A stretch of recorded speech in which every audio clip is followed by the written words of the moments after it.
Yes. We'll do great. Acting on this commission.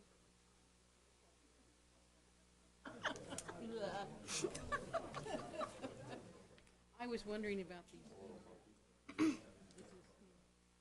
Good evening. Welcome. Thank you for coming this evening to the Grass Valley Planning Commission meeting.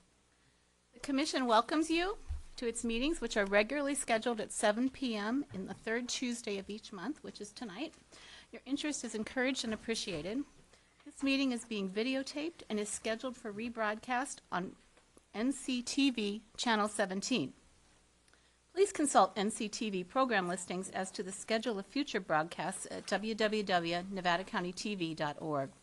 This meeting is also being broadcast on the internet at cityofgrassvalley.com. And you click on the lower middle button on the web page for the City of Grass Valley. The location of this meeting is wheelchair accessible, and listening devices are available. Other special accommodations may be made upon request to the city clerk 72 hours in advance of the meeting. Please turn off all cell phones or similar devices.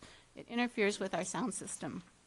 Staff reports and background information related to regular agenda items are available at City of Grass Valley City Hall, 125 East Main Street, Grass Valley, California. Again, welcome. So we will call the meeting to order. And the first order is the Pledge of Allegiance. And Mr. Last, would you lead us?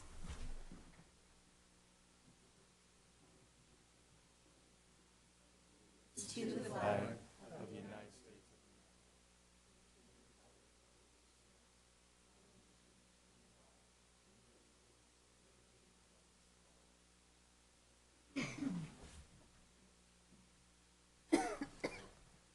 Take the roll call, please. Chairman Belanti is absent. Vice Chairwoman Bateman. Present. Commissioner Cookson. Present. Commissioner Coots. Present. And Commissioner McIver. Present. 4 of 5 members present. Next order of business is to review the agenda and any changes or additions or deletions. Otherwise, I'll take a motion to approve. Second. All in favor? Aye. Next order of business, the City of Grass Valley Planning Commission action minutes from September 19th, 2017. It's been a while. Yeah. Have we had a chance to review the minutes? Any additions or deletions? If no changes, I'll entertain a motion to accept the minutes.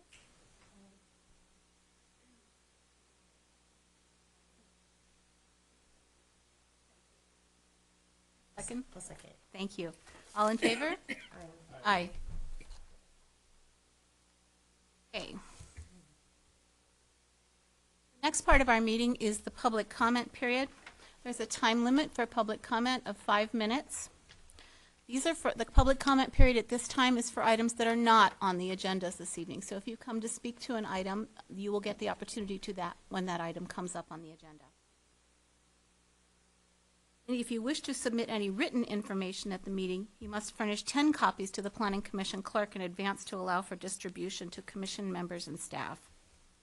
When you come to the podium, please let us know the subject matter, your name, and your location of residence.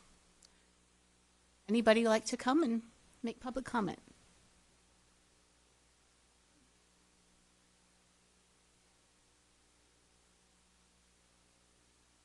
Matthew Coulter, Grass Valley, Henderson Street. I know we're talking about other signs tonight, but the mobile sign at the corner of Brunswick and East Main has been broken for over a year, and the sign is taller than anything else, I think, in the county. And we've been talking about cutting it down to size for as long as I can remember, and I've been here almost 50 years now. And I'm just wondering if the Planning Commission plays a part in that question, as well as Planning Commission and any plans for ADA improvements to access our town, as far as ramps on the sidewalks and as well as crosswalks that aren't existing now, we're in desperate need of. We don't have a traffic commission, so there's no one to talk to there.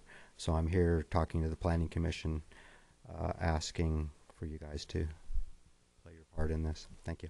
Thank you.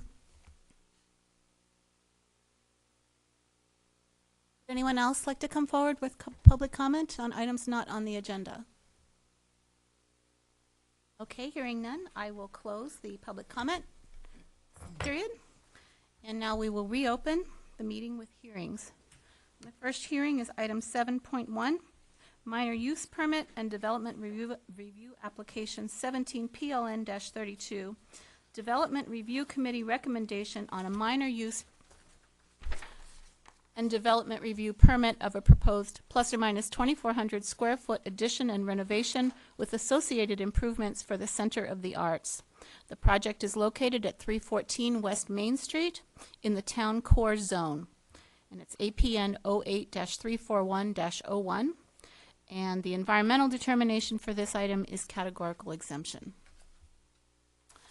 Mr. Last, is there a presentation? Yes, Sorry, good evening. Mr. Good evening, Chair Bateman, members of the Commission, Lance Lowe, Thank you. Community Development Department. As stated, before you tonight is consideration of minor use and development review permit in the Town Core Zone. Specifically, it's a Development Review Committee recommendation for approval of those entitlements. Project's located at 314 West Main Street. The applicant's a Center of the Arts, and behind me here is the representative architect, project architect of the addition. Here's, as noted in attachment 1 and 2 your staff report, here's the subject property, 314 West Main Street. The project, the building fronts on 314 West Main Street and also takes off the whole block and fronts on Richardson Street and has a parking lot in the rear, a 39 space parking lot in the rear that fronts on both Richardson and North School Street. Here's the views of the property. Upper left-hand corner is a view from the corner of North School and Richardson Street looking east. Right side is view from North School Street looking south, and view of the lower parking lot from Richardson Street. You'll notice the architecture in the rear. Although the front of the property has an Art Deco appearance, the rear of the property is essentially CMU block painted, and so it doesn't have a lot of architectural character. That was one of the things that the DRC wanted staff to bring to the commission to focus on the rear elevations, and we have some rear elevations that have been modified since the DRC committee. And the lower right-hand corner is a view of Richardson Street looking west. By way of background, the Center of the Arts has been in existence of this building since 1998. In 2009, the Foreign Redevelopment Agency commissioned a facilities master plan to see how best this facility could grow into a larger venue, a theater, arts, and performing arts venue. The plan evaluated current condition of the facility and recommended various alternatives for those expansions. The City Council adopted the facilities master plan in 2010. This addition remodel resembles alternative 2 of that plan. In January of this year, the Development Review Committee reviewed the project and recommended that the City Council, the Planning Commission, approve it subject to the incorporation of rear elevations. Thank you, sir. So again, before you is a use permit and development review permit. With respect to the use permit, again, as noted, the project has been in existence since 1998. In 2007, the city rewrote its development code and listed theater, cinema, and performing arts as a minor use permit in the zone. Accordingly, Center for Arts was a legally non-conforming use, meaning that it was required a minor use permit, but it had existed. The time to bring them to development or bring them to conformance with the development code is when they expand, such as this. So approval of the minor use permit will basically bring them in conformance with the development code for uses in the town core zone. With respect to the development review permit, the applicant is proposing approximately 1,800 square foot addition and remodel to the approximate 15,000 square foot lower floor and about a 1,600 square foot addition to the upper 5,000 square foot second floor. Just to orientate you on the site plan here, this is Richardson Street here, This is North School Street here. This is the retaining wall along the street here, and here's the retaining wall that separates the lower level from the upper level improvements. The lower level contains the building, 20,000 square foot building, and currently 12 parking spaces. And here's the upper parking lot that contains 24 parking spaces. And the lower level includes the construction of about a 2,400 square foot addition remodel. The 12 parking spaces will reduce to 7 parking spaces, including 2 accessible parking spaces. The upper lot contains 24 parking spaces. Those 24 parking spaces will reduce to 22 parking spaces, including a new transformer, a new trash enclosure here in this location here, as well as bicycle and motorcycle parking here in the shaded area in the upper parking lot.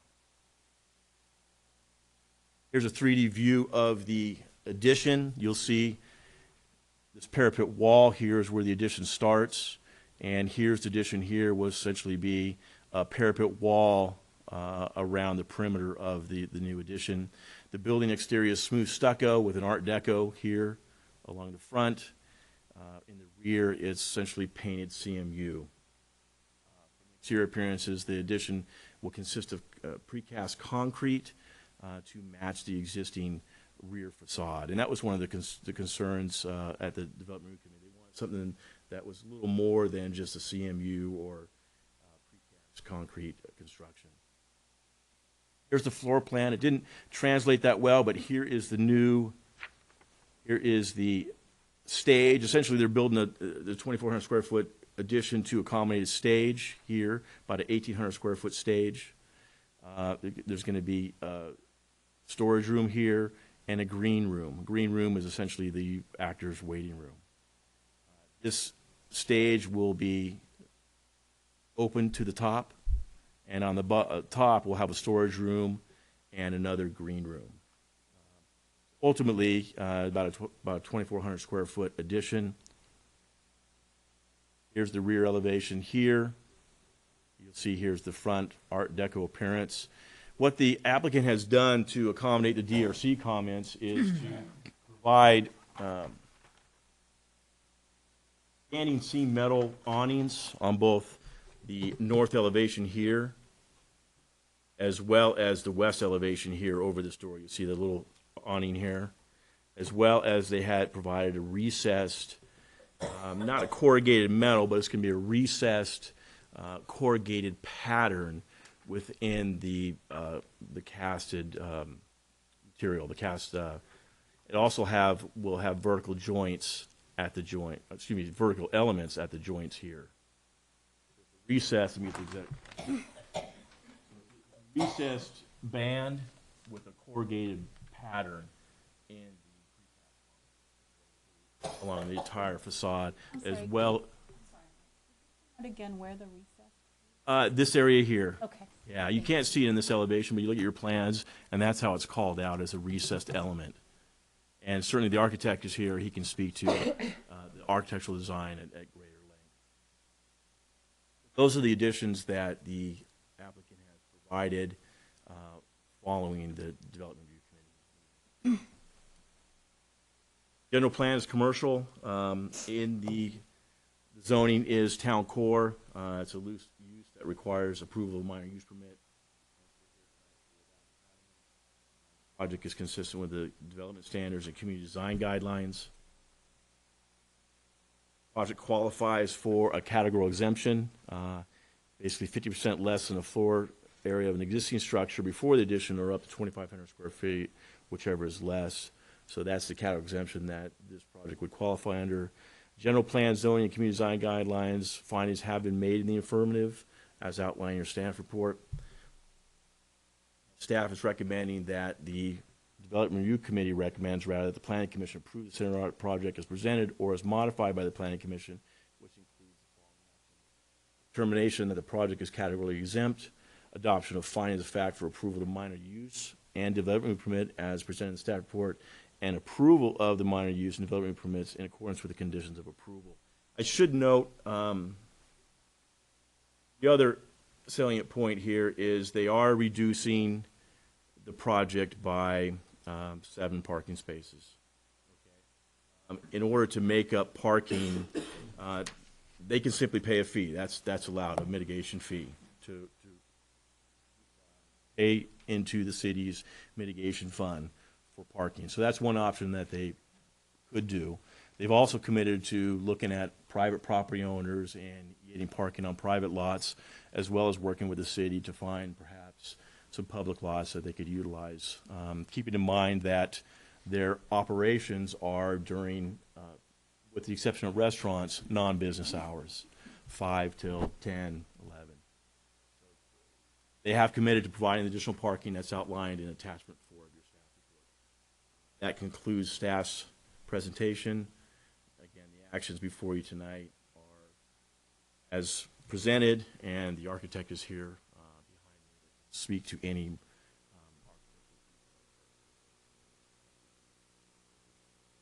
Questions for Lance before we move on? Mr. Daggett. Hi, Brent Daggett, architect. I was selected the architect after reviewing, and we've been at it for about 8 months. Initially, the job was involving primarily internal improvements. When we looked at it and we went through 4 different schemes for different ranges of project, we've selected one that's called the center plan. We were looking at potentially having more of a larger venue and involving some of the other arts communities involved in it, and classical music and that sort of thing, and then that didn't follow through. And so we're back with the kind of the middle plan, which is close to the option 2 in the 2010 study. In that 2010 study, identified 5 different options, all the way from close to what we're doing to almost full development of the property for about a $14 million project. So, and here tonight is Diane McIntyre, project manager for the job. Keith Porter, who is the facilities committee chairman, who, by the way, was involved with that 2010 study. And Daniel Schwarzenduber, who is part of the project team as the construction manager for it. The presentation, I think, was pretty well done. Part of that original study did identify that there was cross-sharing of parking with the downtown, similar to the Del Oro, similar to now the Center of the Arts. There's parking all over downtown. Up to 1,400 spaces were identified in that original study for the downtown. So we feel comfortable with the parking that's here and provided in downtown with some of the proposals for providing possibly options to arrange with other property owners for a share. Some of that is happening already anyway, just with people that know where the parking places are. So with that, I'd be open to questions. Questions? Help me again with the exterior of the building in the back. Yeah, the exterior of the building in the back, the addition will be precast concrete. That is very similar to the precast concrete on the Briar Patch building, for instance. It's painted. We have a band in there that is simulating what is along the front of the building in the Art Deco. That band will be matching in color to the corrugated in the front. The other colors on the building, there will be 3 colors on the back that'll match the colors that are on the front. So there's a lower band, middle band, and upper. And those, those three colors will match what's there existing now. This is the very rear of this building is a later phase. So we're not doing anything to that where the existing black box is now, if any of you have been in there. We're not changing the rest of the building based on budget. I think we'll be able to dress up and color the rest of that CMU to match. So I don't remember, does the black box have the awning that we're talking about? Excuse me, for the main building? Pardon? Does the black box have an awning on it as well? I don't think it does.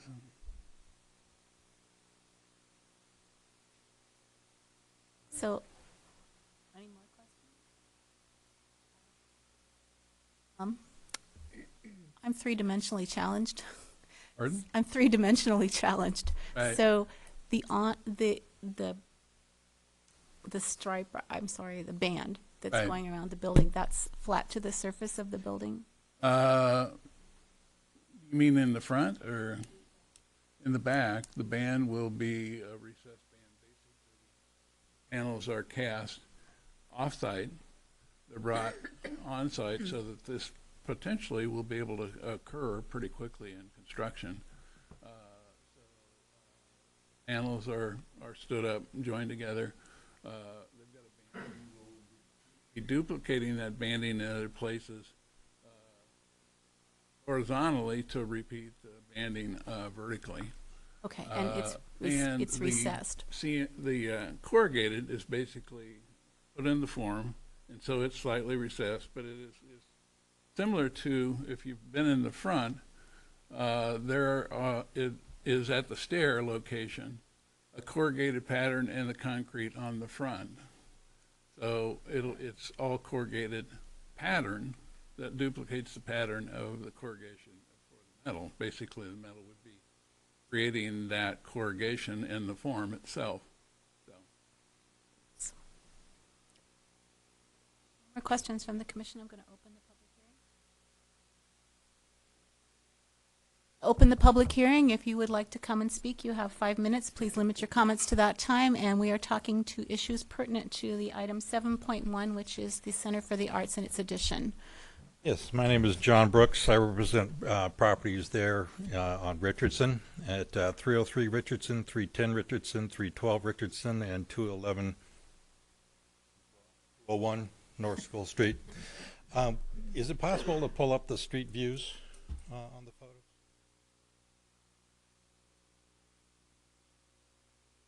There we go. One thing that should be noted,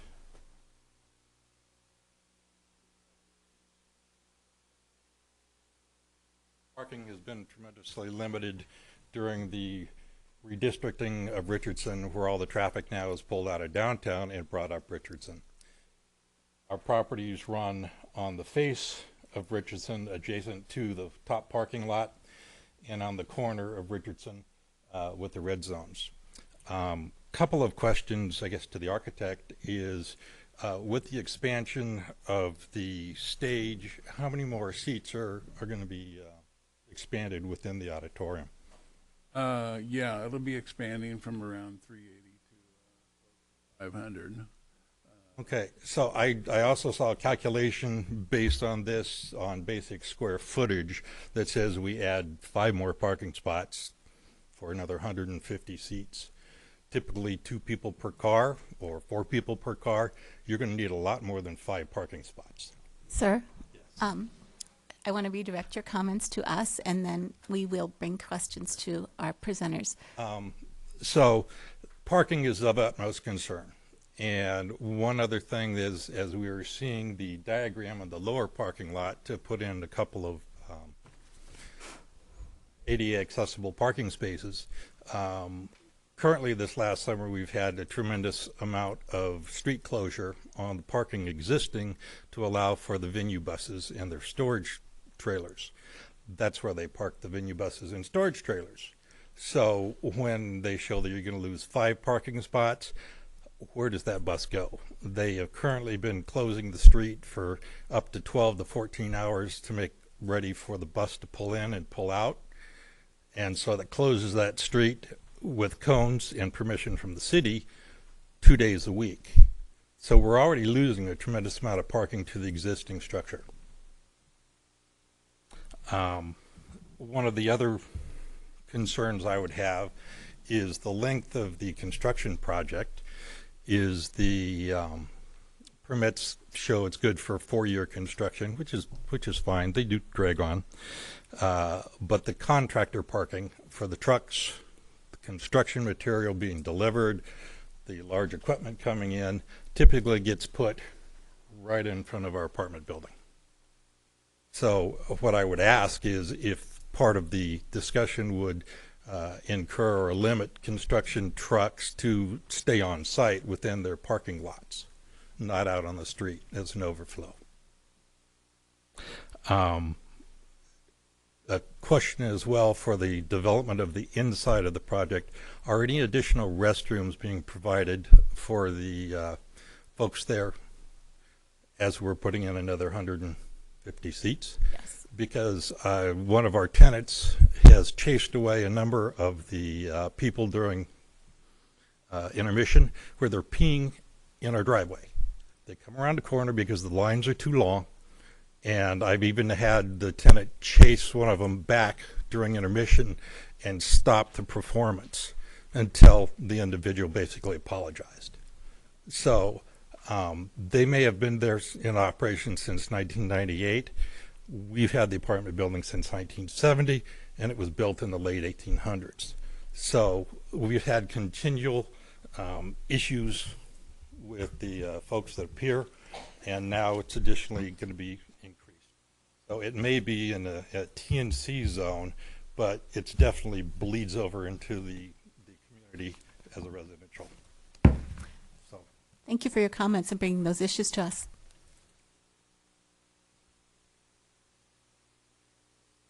Hello, my name is Norman Hewitt. I currently live at 10624 Silver Way, Grass Valley, but I own the property at 202 North Church. It's on the corner of North Church and Richardson, directly across the street from Center for the Arts. My big concern is the same as the previous speaker about parking. Parking's at a premium. On Richardson Street in front, alongside of my house. Right now there's only about 3 spaces there, and sometimes during the day they get swallowed up. I hardly have a place to park. Also on the east side, on the North Church side of my house, there is no parking. It's basically from the edge of the lot to the there's a sign that says no parking. And it's also a narrow bottleneck for a lot of traffic going in and out. And people park there, especially during times when there's activities in town. And it causes congestion. Pardon me. It congests the area. So with that in mind about parking, I'd like to say that there's another big issue dealing with the building itself. I've been in construction all my life.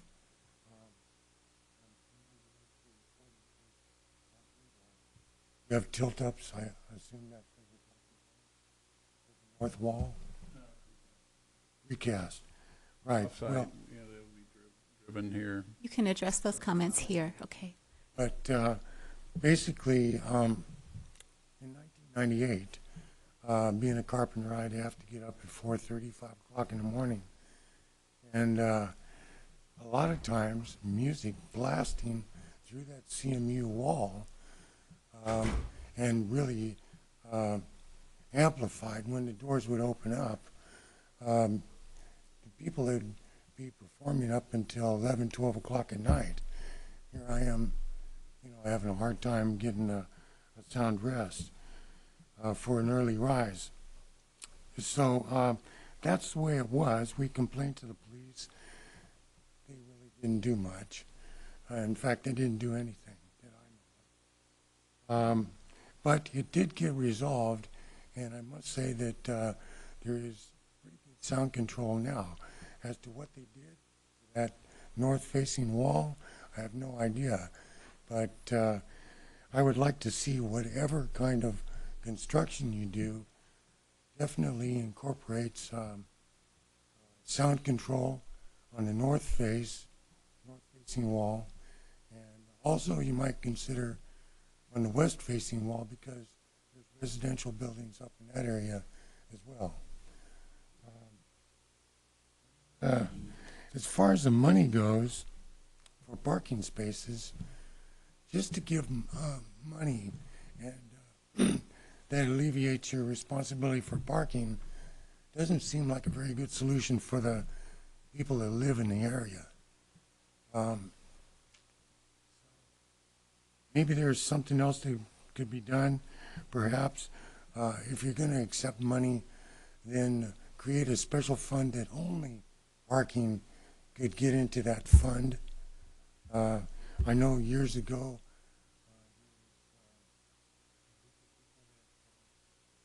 were commissioned by the city to search out new parking in the city, namely structures and that sort of thing. My first thought would be to build, and it's multi-million-dollar, but a parking structure that's 3 tiers opposite the Bank of America. I think that was one of the solutions that was offered. Of course, rough to come by, I understand from there are no redevelopment monies available in the state. But that would be something that an account, like if they were to pay money for parking spaces, that an account could be established and work towards that kind of a structure. Something of 3 tiers, you know, because it is a split level in there. It seems like a no-brainer for me. So, let's see what else. I think that's pretty much all that I wanted to address. Sound control and parking. Parking is really the big number one. Thank you. Thank you for your comments. Anyone else?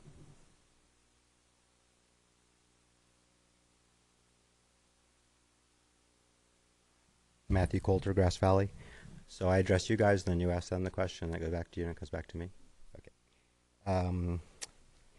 Let's see. What are the firm numbers on the amount of people in the Center for the Arts now, capacity, and what will be the number afterwards?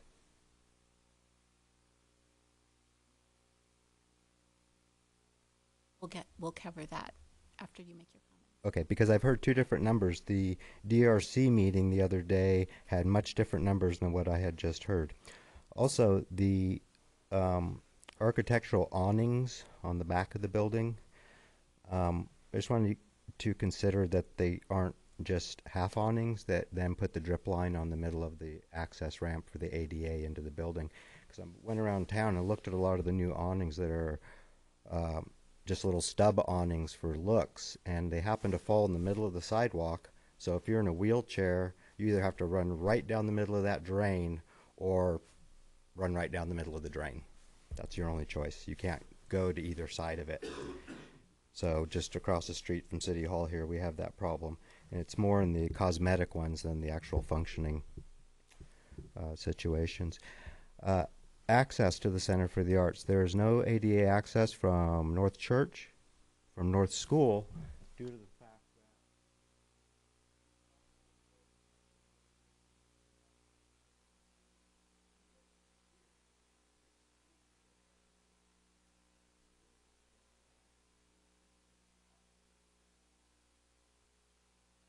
very concerned about the loss of ADA parking in town.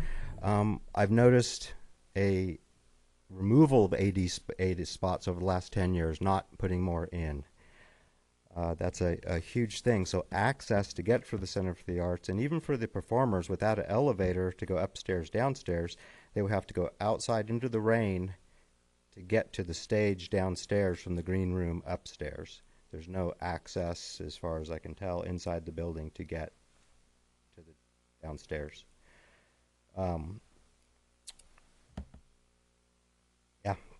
Parking. With that many people, it's just a huge issue. And I think by being able to buy spaces, it really just puts the people that actually live in the neighborhoods and have to park on the street because there's no other choice. It puts them at a severe disadvantage. And as we go down the list and go into the Airbnb stuff, same thing, parking. So parking, and ADA access. I want to go see a show, and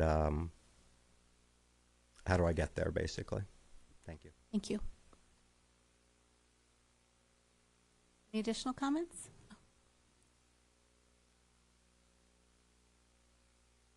Good evening, Commissioners. Thank you for the opportunity to ask questions. My name is Bob Brandstrom, and I live at 800 Freeman Lane, otherwise known as Wolf Creek Lodge Co-Housing. I would like to add my voice to those who have spoken earlier about concerns over parking, and I'll just say that I have a concern there. I won't go into detail. I do have two questions, and I apologize in advance if this was in the staff report, which I did not read. But my first question is, not my understanding, there is a small theater that is part of the property adjacent to that rear parking lot, and I'm wondering what the impact of the project will be on that, if the theater will still be available for small performances. And my second question is there anything built into this project that would add a hearing loop as part of the redesign? A significant part of our population in the area is a senior population, and I am one of the many people who has age-related hearing loss. And hearing loops is an old technology. It's been around for 20, 30 years, but it's just now coming into California. And this would be the right time to include it. It's relatively inexpensive to add to a facility, but basically it creates a magnetic induction coil that broadcasts directly into hearing aids so that crowd noise and things like that aren't heard. It comes straight off the PA system. It's a wonderful technology. It's now coming to California, being installed in Sacramento, the Bay Area, at BART stations, places like that. And it would be really great to include that as part of this project. So I'd like to see that. Thank you. Comments?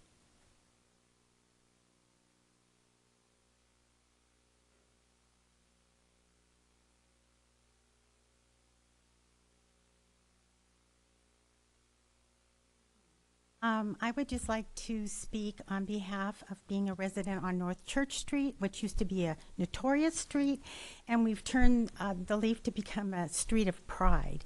So one of my concerns is that the city really needs to address a couple of safety issues in terms of maybe signage and decoding. We have a fire hydrant that is on, I've lived near the corner of North Church, and there's a fire hydrant on Richardson Street that people park all the time. It's red marked, but when the center has events, there's always cars that park there. So that is, causing a problem, and if there was a need to use those hydrants, they wouldn't be able to use it. And my neighbor who spoke earlier is my next door neighbor, and it is posted in front of his home that there is no parking for a certain distance to the stop sign, and that is totally ignored. And I've talked to people, and they have flipped me off and told me it's none of your business, and I'm like, okay. So that needs to, the sign is in the back, so you really can't see it. I know it's there because it's in front of my home, but until they actually, get out of their car and I come and point to the sign, will they move? So that is a concern too. And our street is just parking on one side, and a lot of the parking on the street is from apartments because people do park on the street. So when the fire engines come, if you talk to the fire department, they're getting very adapted, backing in and backing forward and getting around there. But when the center has events, like I say, with the parking by the fire hydrant and in front of my home by the stop sign on North Church and Richardson, it's a real concern. So I think that really should be addressed. Also, Some of the sidewalks around the center are in bad shape. Actually, about a year ago, I took a fall by Toffanelli's, and when I got better, I walked down to the city, and they said, okay, well, alert the owner. And so they spray painted it orange, and it's definitely not spray painted anymore, and the cracks are just getting worse. And that was one of my concerns when I went to the city, is I said, I live here, so I know that I have to be careful, which the day I fell, I wasn't careful. And if you have people who are attending, the center, that's my concern too, that the sidewalks around should be in tip-top shape.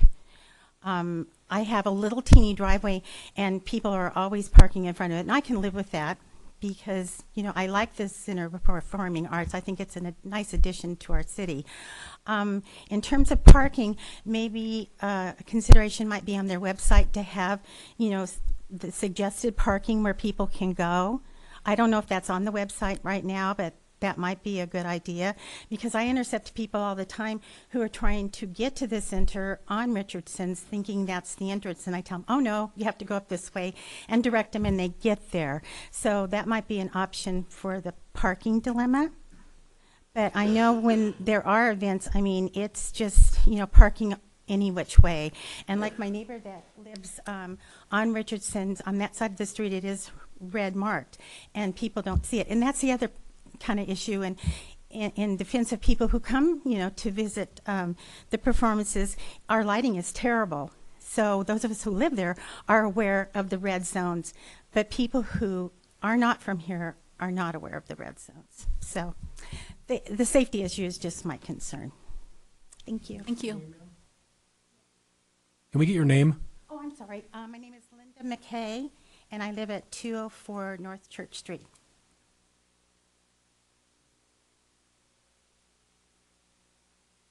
Additional comments about the Center for the Arts proposal?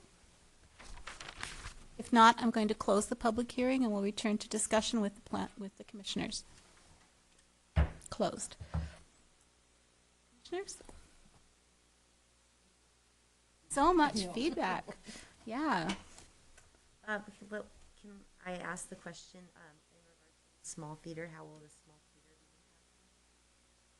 The small theater will remain as it is.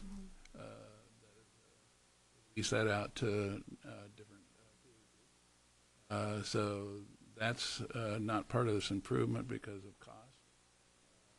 But that we are, that's a phase, next phase to be improved. But the existing space is staying exactly the same as it is right now.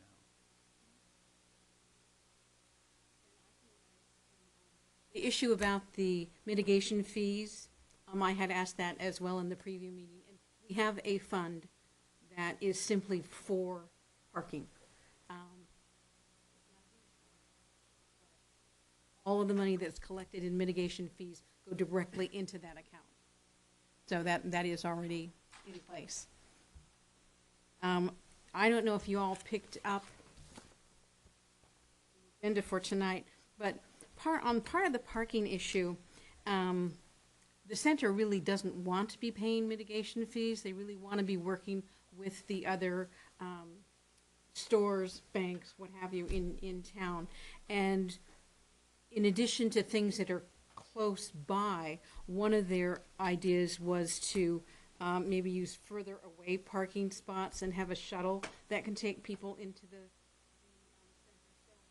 I know that the center is really working to try to find ways to find parking spots without paying mitigation fees. They would prefer that.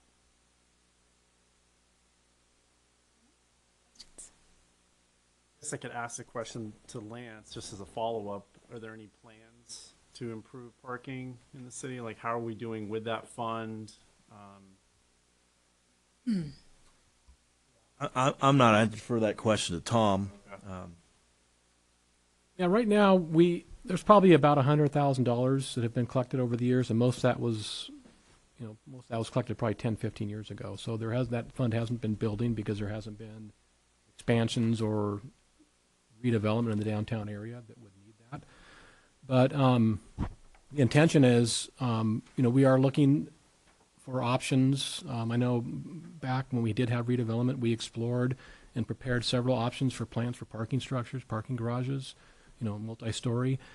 We also, I think in my staff report, there's an indication that, we also noted there's a substantial number of private parking spaces in the downtown area. I can't remember the number, was it a couple hundred at least, that would be available and that was identified in the plan that was done back in 2009 by the city, where it explored parking options for the downtown, where having basically private individuals work together, where they had differing hours of operation, where they could work with other property owners to share parking and maybe pay them, those private people, for parking when they're not in use of those facilities. So there's multiple options the city has explored. The city just did purchase a parcel off of East Main Street. It's not near the roundabout, but there are probably 30 or 40 parking spaces down there.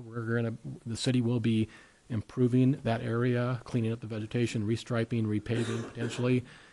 So we'll be adding some additional parking. We won't be using the funds for, we've collected a date for that, but that will make available, again, 30 or 40 parking spaces, where that's one of the conditions of approval, where the applicant could work an arrangement out with the city where they pay, use a paid parking lot fee to maybe shuttle some of their musicians or the people or some of the workers at the center could park there and then be shuttled over. So they're looking at multiple options for that right now.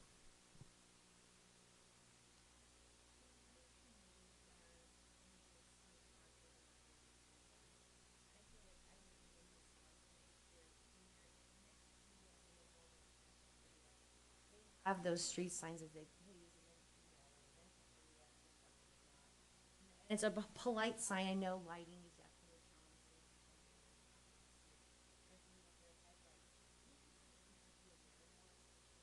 especially in that area. Is that something that the city can ask for help with? How does that work, Tom? Well, yeah, I mean, there are jurisdictions where they designate streets and neighborhoods for residential parking only, and you have to have a residential permit to park there. Nobody else can. City has not looked at that option.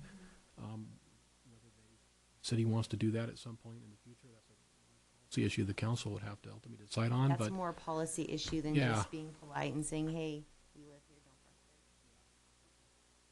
there." Almost all on-street parking in the city is basically open to the public. We don't regulate, besides the areas where we designate for 3-hour limited time parking. Street parking. Do we have any parking regulation after hours when the center would be open? Or parking enforcement, regulation, listen. Generally, generally not, but the police department, if they would respond to a call if there was somebody illegally parked. They're a violation of one of the.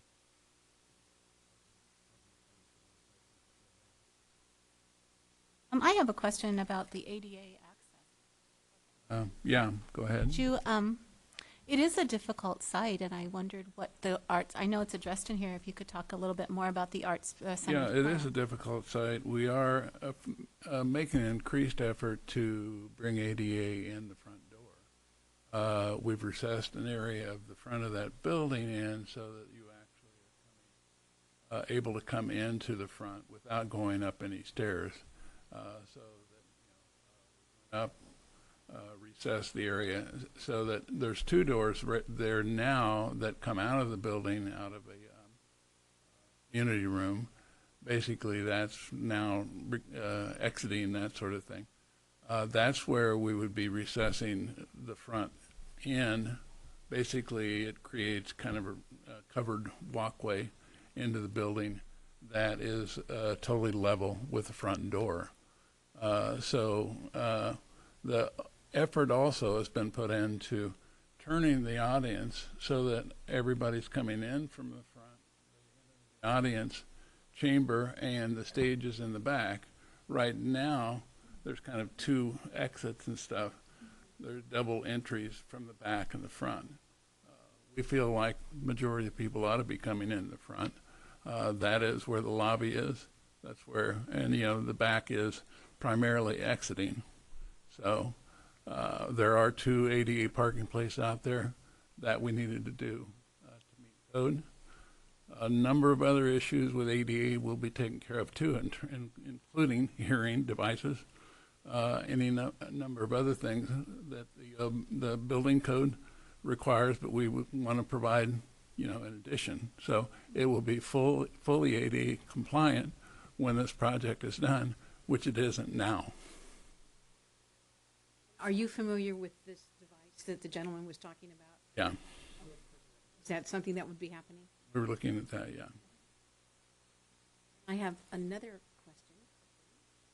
I can't tell about the bathrooms. Is this an increase in size? There's definitely an increase in size of the bathroom. Right now, they're about, I think, 2 toilets in the men's and a couple of urinals. That'll be increased almost double. Women's will be increased about 75% or more. There's definitely more sinks, more toilets. There's a balance between women's and men.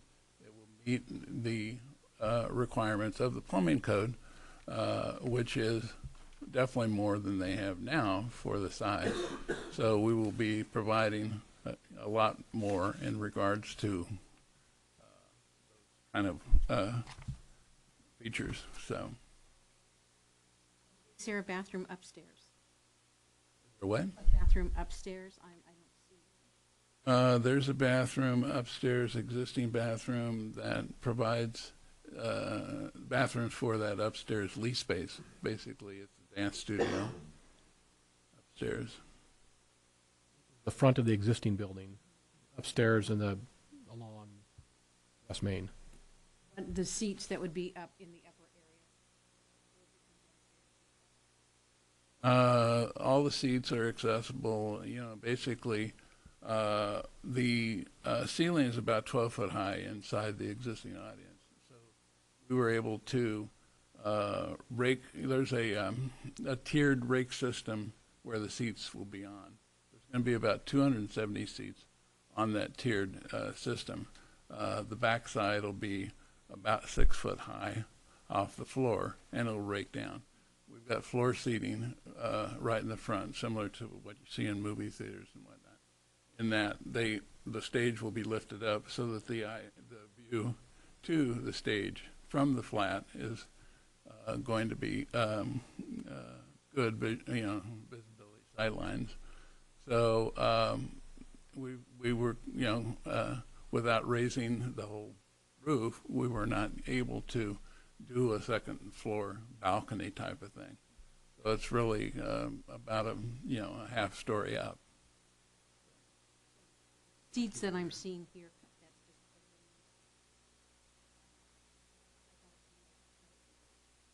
No, well, it's up about 6 feet, but it's, there's a rear access via stairs. There's a front access to that seating via the floor. A lot of the ADA seating is in the floor seating area. So that will be fully compliant with ADA.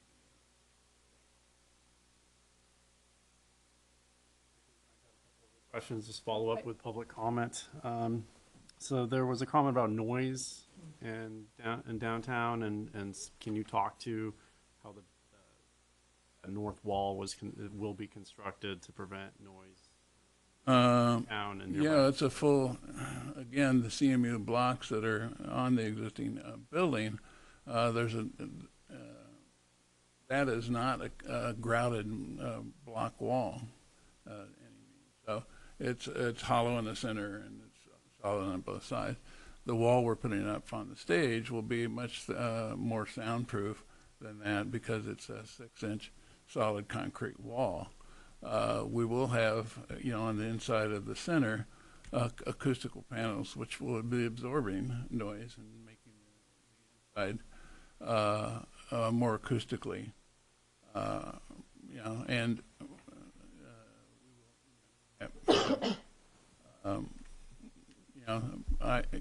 I don't think there's a big issue with sound of the new center versus the sound of the old center because we have much more solid construction. Decibel level that you'll target, right? As far as like noise coming outside of the building. There is not. Right. So there's not a noise study that would be necessary. In the downtown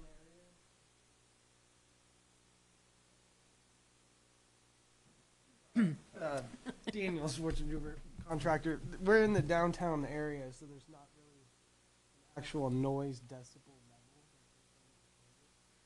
But just the nature of the design of the concrete, like he said, the hollow block wall that you have now is echoes a lot more. Plus, the other thing that we have that is not there now. Right now, that back door opens up and you're in the hall. Back, but there's 2 layers of doors that get to there. So it's not like you're opening the door and the band's right there. So you have the thicker wall, plus you have the green room downstairs, the Have a green room second- upstairs. Yeah, but then on the back, every exit to the back has 2 separate doors. You have yourself like a sound pocket.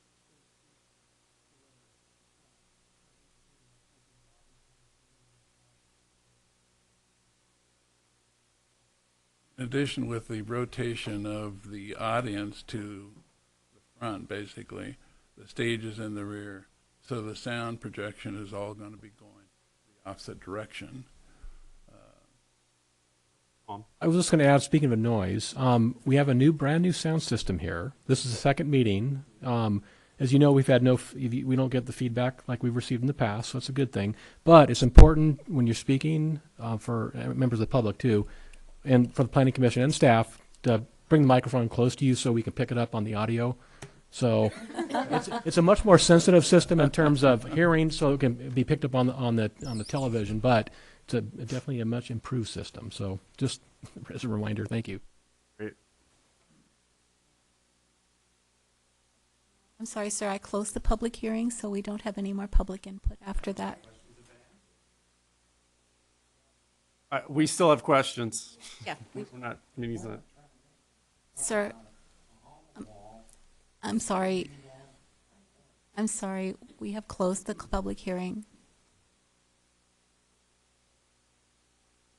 Commissioner McIver?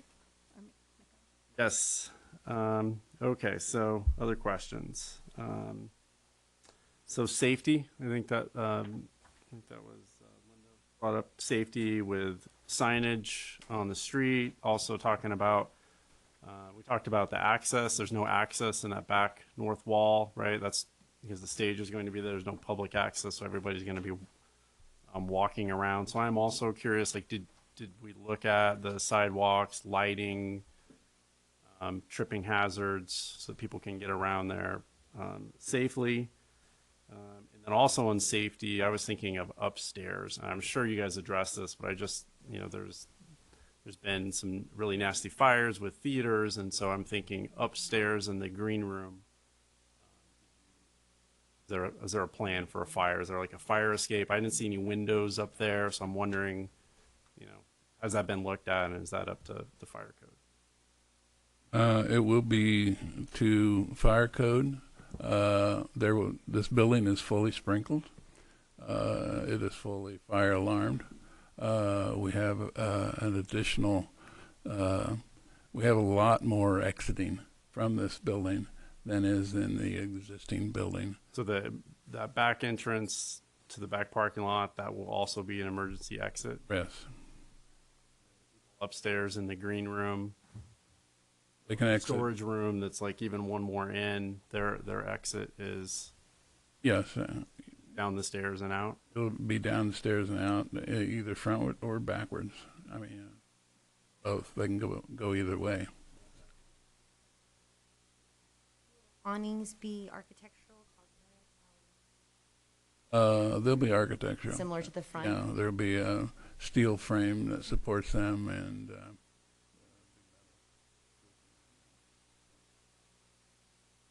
There was one very specific question about the capacity change. So I was going to ask if you can clarify that capacity change for the new design versus the old. capacity. Seats. How many guests? Right. The capacity of the building. Well, it's in essence about the same. There's more seating because we have added additional stage. But in terms of lobby, that sort of thing, the capacity is similar to the old. It is going to have a full, be able to be having a dance performance in there where the audience, the chairs are fully pulled back and that's a full dance audience. So that would be the ultimate capacity of around 800 in the interior. Seated. Pardon? That would be when people are not seated. Right, not seated. Standing room dance concerts. So I think the question was more, we got parking, we've got all these other concerns, and so now there's, say 600 people, the capacity of the building, and now with these changes, it's going to be 800. But those numbers aren't correct, but that's what I'm asking you to clarify so the public understands the magnitude of the change. Right. Right now, the center goes to Betts Hall. Capacity there is 1,000 people. That is, has a little bit of parking in the back, but they park all over downtown to get to there. With this additional capacity, there's going to be less of the performance in the Betts Hall and more of them right here. So sometimes that might be a double concert instead of 1,000 person audience. Could be 500.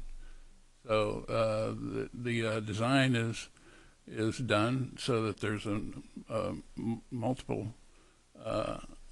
multitude of audience type of. There's not many of the performers that draw that large of an audience. They perform a lot during the year that it's 150, 200 on the audience. So it's the biggest concerts are going to be probably 5 or 10 during the year. I don't know if that answered all your question. When it comes to parking and occupancy of a building, parking is strictly based on the zoning code.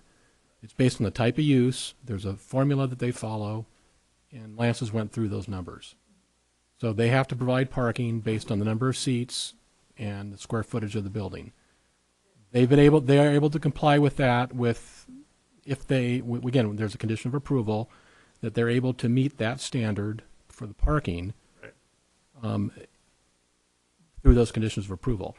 Now, occupancy of a building can change from building to building. That's maximum occupancy based strictly on fire codes. And I think that was the question. And that's, so when the formal plans are submitted to the city, for the tenant improvements, we will be looking at that. The fire department and the building department, when the plan checkers will be confirming those numbers for maximum occupancy of those individual components of the building. So those will be confirmed once the official building plans get submitted. But their occupancy, again, of the buildings that pertains to building codes is generally higher than what, the zoning is not reflective of that. So there's a big difference between the two that the public needs to understand too. So, like Tom said, this building will be fully compliance with all building codes, with all fire codes, for exiting, for occupancy, and all that kind of stuff. The question that I think is missing getting answered is, so right now the center has seating capacity of 314. And they have a dance concert in there. I think they get around 420-ish people because part of their seating right now existing is fixed. I think sometimes like the issue of people going out and peeing in the street or down the street, part of that comes from the orientation of the seating and how the seating was set up originally. Like right now, if you're on that right side of the stage from the seating perspective, you're kind of going across the whole performance to go to the bathroom. And so some people, obviously, if they've had too much to drink or who knows what, they might decide to go take another option, which isn't a great option. So by changing the seating area and everything, we're changing the whole experience, and so it's much easier for them to get out. We're adding the bathrooms. We're making it more easy. It's less likely, unless they are ADA or no to park in the back, it's less likely that the general public's going to even go to the back side of this facility because it's so much more easier accessible from the front side. So I don't think you're going to have quite as many. I mean, anything that draws a lot of people downtown is going to have a lot of parking issues. I mean, I live 1 block from the center. When the center has a show, I get people parking my driveway. People block my, you kind of, it comes with the territories to some extent. But as far as the impact, so if you go from 314 or 420, give or take, when you have a different kind of show there, now we're going to have seating capacity of just over 500 per show. And we'll have, for a dance show, they can do so that's the general impact of the actual, are they going to sell 800 seat shows every week or every month? Probably not, but they will have some, and that will be the highest capacity use of that area. One of the things that was brought up about the awnings do extend over the pedestrian sidewalk. So they will not be dripping on people's heads unless they decide to be outside of that pedestrian sidewalk. But there was a couple other things I was just going to try and address because there was a lot of interesting questions and everything. Might have a question for you, Daniel. Yeah. This probably comes to you. During the construction process, there was a comment about the trucks. Yep. And is the parking area going to be empty so that the trucks couldn't park in the parking spots, or who there during the day? Right now, we're going to have the construction zone of the parking lots because it looks like the center is going to be relocating its office staff during the construction operation. So yes, our vehicles will be 95% of the time confined to the parking zones. There may be certain times when we have deliveries of materials or different things where we're temporarily tying up sections of the street, or when we're doing some utility crossings that we'll actually have to go across Richardson Street in order to tie into the electrical. And then the other thing is we're looking at a construction schedule of less than 8 months, so we will not be there for 4 years, as someone might have said. I don't know if I'd make any money if I was there for 4 years, but that's part of the thing. But it's not going to be a super long construction schedule. There will be some noise in some of the demolition parts of the project, but it should go, pretty quickly, hopefully. One of the things that was brought up was that pole in the street. Part of that's PG&E has their utility poles where they have their utility poles. We're going to have to address some issues with the sidewalks in the back, particularly, as part of a condition of approval with any permit like this. We're going to have to address the sidewalks. So some of that in some areas may be completely replacing. Some areas may possibly be patched and ground. There are definitely areas, I think, on Richardson that we're going to have to be replacing. So that would all be done as part of that project.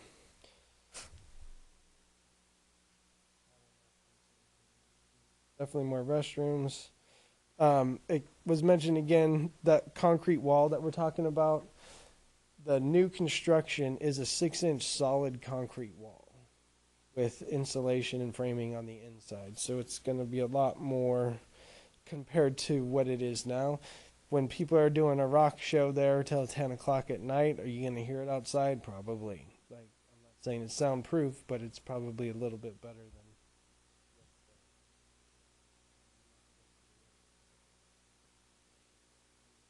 some of those things.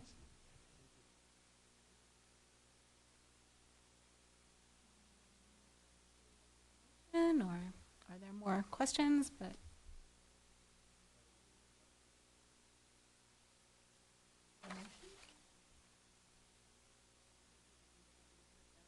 I'll make a motion. okay. I'll make a motion to approve the recommendation made in the staff report. I can go through them. Development Review Committee recommends the Planning Commission approve the Center of the Arts project as presented or as modified by the Planning Commission, which includes the following actions. Determine the project categorically exempt as the appropriate level of environmental review in accordance with CEQA and guidelines. 2, adoption of findings of fact for approval of the minor use and developmental review permits as presented in the staff report. And 3, approval of the minor use and development review permits in accordance with the conditions of approval as presented in the report. Second that. Second. Discussion? All in favor? Aye. Aye.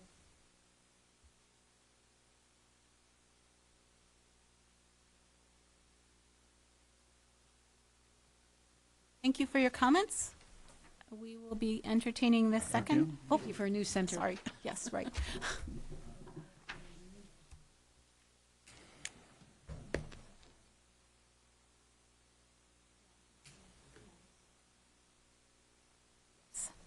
Thank you for the presentation.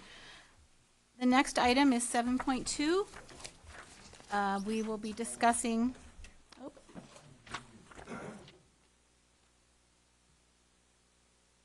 so that we can get going, can we take our discussions out to the back? Thank you.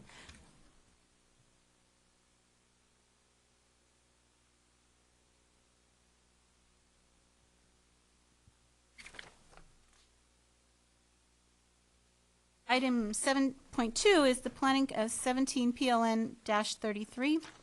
Planning Commission recommendation to the City Council on the design of a proposed City of Grass Valley entryway sign.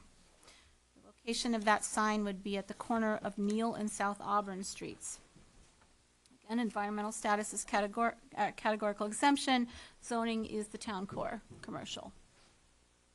Good evening, Chair Bateman, Planning Commission members. Before you, as stated, is a recommendation, a Planning Commission recommendation to the City Council on the design of a proposed entryway sign. This particular entryway sign will be at the corner of Neal and South Auburn Streets. It's a City of Grass Valley project. Robert Wallace here beside me is the architect who designed this project. Here is actually 168 South Auburn Street, the city parking lot. The entryway sign will be in the right-of-way at the corner of Neal Street and South Auburn Street here at this location. Here's the existing improvements that are within the area. Those improvements will be replaced by this proposed sign, this entryway sign design. By way of background, as noted in the staff report, the city has been seeking to develop a sign program to provide more distinctive entryways into Grass Valley. In 2016, we engaged Robert Wallace, a local architect, to come up with a design that would have certain elements. Those elements would be, as noted in your staff report, reflective of the community. Through design and materials will reflect the historic past and strong future of the community. Would be affordable. There are roughly 20 potential locations where these entryway signs could be located. To realize a program in a reasonable amount of time, regardless of size, each sign will need to fit into a realistic budget. And lastly, be scalable and used for a variety of locations. It must also be designed that is capable of being scaled from 20 feet, as shown in this particular location, to as small as 4 feet tall, with a small footprint to accommodate a wide range of locations. This particular design, was considered by the City Council in November of 2016. After receiving public comment and receiving council comment, council directed staff to present this or vet this through the Planning Commission as well as other organizations to come up with recommendations for council consideration. Ultimately, these recommendations will go back to the council for deliberation and ultimately an action. Tonight, we just want to solicit the Planning Commission on design options, what you like, what you don't like, some of the things that we can consider, taking into account affordability, scalability, and what reflects the community. There's essentially three elements of this design. One is the vertical Grass Valley sign element. The Grass Valley sign contains a steel wide flange column that is approximately 2 feet wide and about 20 feet tall. The steel wide flange will be wrapped in a half corrugated pipe with 12-inch halo-lit letters with Grass Valley, obviously, insignia in Grass Valley. Behind the vertical element, in the backdrop of the vertical element, is an 8-foot-high mine rock quarter-round wall of approximately 6 feet in width, which frames the vertical element. The mine rock wall will include a brick cap with reused brick from an old fire station. Behind the quarter-round wall is a fire station bell of about 16 feet in height. The bell will be located from an old fire station, or reused from an old fire station. The bell structure consists of half-round corrugated pipe on both sides with a top cap to frame the bell. Lastly, there's going to be about a 25-foot-high flagpole that is located. See the elements here, the vertical element, the wall, structure, and then the flag location here. The existing planter strip will remain. It is a monument tree, and so that the architect has worked that in, so those improvements will not be altered. Here's the element itself, Grass Valley vertical sign, the quarter-round wall as described, and the bell, various vantage points. And here is an example of a half-scale monument, 10 feet in height. With the exception of this Neal and South Auburn Streets, there's 20 locations roughly. We haven't really nailed down exactly or defined where all those will be, but there would be variations of this design at those certain locations. With that, after obtaining a public hearing or convening a public hearing, staff is wanting to get comments from the Planning Commission, which will be subsequently to the City Council. That concludes staff's presentation. I encourage you to comment from the public. I open public hearing. Are there any questions from the commission you've heard in the presentation? Can I just ask a question? On the other signs, will it say Grass Valley as well? Or is it gonna have streets, or is it going to have neighborhood? Yeah, the idea is it'd be a scaled down version of this larger version. Here's a half scale here, but in the description it goes from 20 feet tall, which is this location, down to 4 feet tall. And certainly Mr. Wallace can speak to that issue. Yeah, I think that is the opportunity of a scalable sign. So if, let's say, Grass Valley doesn't currently have defined districts, I don't believe. Well, we have a couple. We have historic districts. We have downtown business districts. So there is the opportunity is you could look at certain areas or certain districts that do start to have their own identity and apply that onto a sign like this. So I think that's what's nice about having a scalable sign. Would the other locations all have a bell and a flag? No, so the bell and the flag are unique to that site. The flag being that the flag is there already, and so we wanted to maintain it. Yeah, there's a flagpole there already. So, and then the bell itself is a historic bell that was used in the city of Grass Valley to call for the fire department to come and fight fires. So it is being brought forth to the project by the fire departments, one of the nonprofit fire department organization that participates in Grass Valley. So it is a historic bell for Grass Valley. And so what we wanted to do with the bell was obviously create a tower, create an element that is kind of create a place for it. And one thing to think about the wall. So the wall is used for a couple functions. One, it's a backdrop, obviously, for the sign itself as you approach on the street. But the other element of the wall, you'll notice that it's curved. And so the idea of the curved wall there is to really be able to create a place for the bell, to create a place that's somewhat of a little, almost a little square that's there. It's kind of there now. So.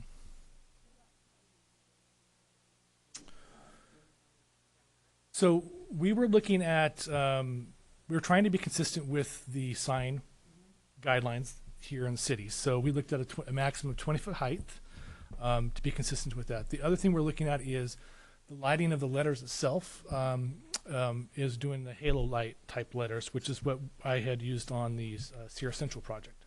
So it's kind of that type of lighting for the actual Grass Valley letters themselves. So they'll be lit from, you know, the halo lit of the actual letter, and then that light will actually bounce off and behind the column, and so you're going to get a nice kind of light, vertical light piece. Is there a color? Or is there is that option because it'll be LED. So I was seeing it as a white light, but I'm open to kind of exploring ideas of what that might be. You can, getting into colored light, you can kind of start getting down a lot of different personalities, and so it could I was trying to keep it simple with the white light. And I do have one more question. I know that there's the light to the crosswalk light. Where would that be in relationship to the monument? So the crosswalk light, I believe, is out right at the corner. Fortunately, we didn't show it there, but I believe it's the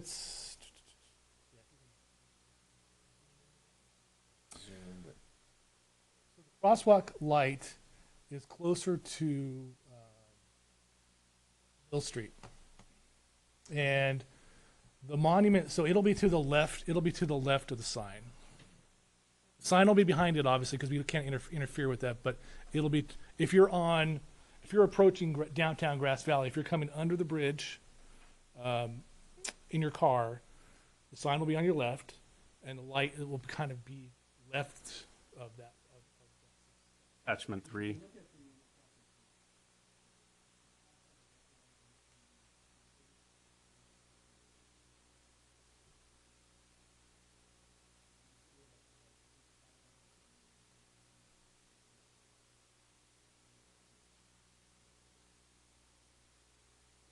I kind of had a similar concern though, because this is, you know, a very nice standalone 20-foot kind of, you know, red Grass Valley sign. On either side of it, you have streetlights, and I don't know how tall they are in respect to the sign, but I'm worried you're going to have 2 field goals of streetlights with this very nice, expensive Grass Valley sign right in the middle. Excuse me, Greg. Yeah. I want a question for Tom. Should we be getting into details, or should I open the public hearing first? It's fine. Okay. I'm sorry. I just want to make sure I'm doing the right thing. Yeah, Liz brought it up, so that's why I was. So with the street light, with the stoplights, those are really driven a lot by vehicular movements, how they function. So they're kind of out of our area of what we can do. One thing I do think with this sign is the scale of the sign and the wall is substantial enough to where it's going to be prominent behind. And so it's kind of, it's scaled in a way that it's going to feel permanent, and you're going to see past the streetlights and see the actual. To give you a sense of kind of the size, so the corrugated pipe, the half-round pipe, I believe was approximately 36 inches in width, so it's fairly wide. And then the actual vertical column is, I think, 18 inches. Both those elements we're looking at doing kind of the column. I wanted to do a Corten type metal, so which will basically oxidize, and so it'll take on that rust quality, so it'll kind of have more kind of permanent kind of historical feel to it. And then what I'm thinking for the actual pipe, the half-round pipe, is we chose that element because it would be an easy way to create this backdrop to that column itself, and it's affordable. One thing I've been thinking about how that might be detailed is we can either look at doing a kind of a faux paint on it to get the rust color, or we can potentially wrap the actual pipe itself with a Corten corrugated metal to kind of mimic that. So there's a couple ways I might end up detailing that pipe piece to kind of accomplish what we want to do.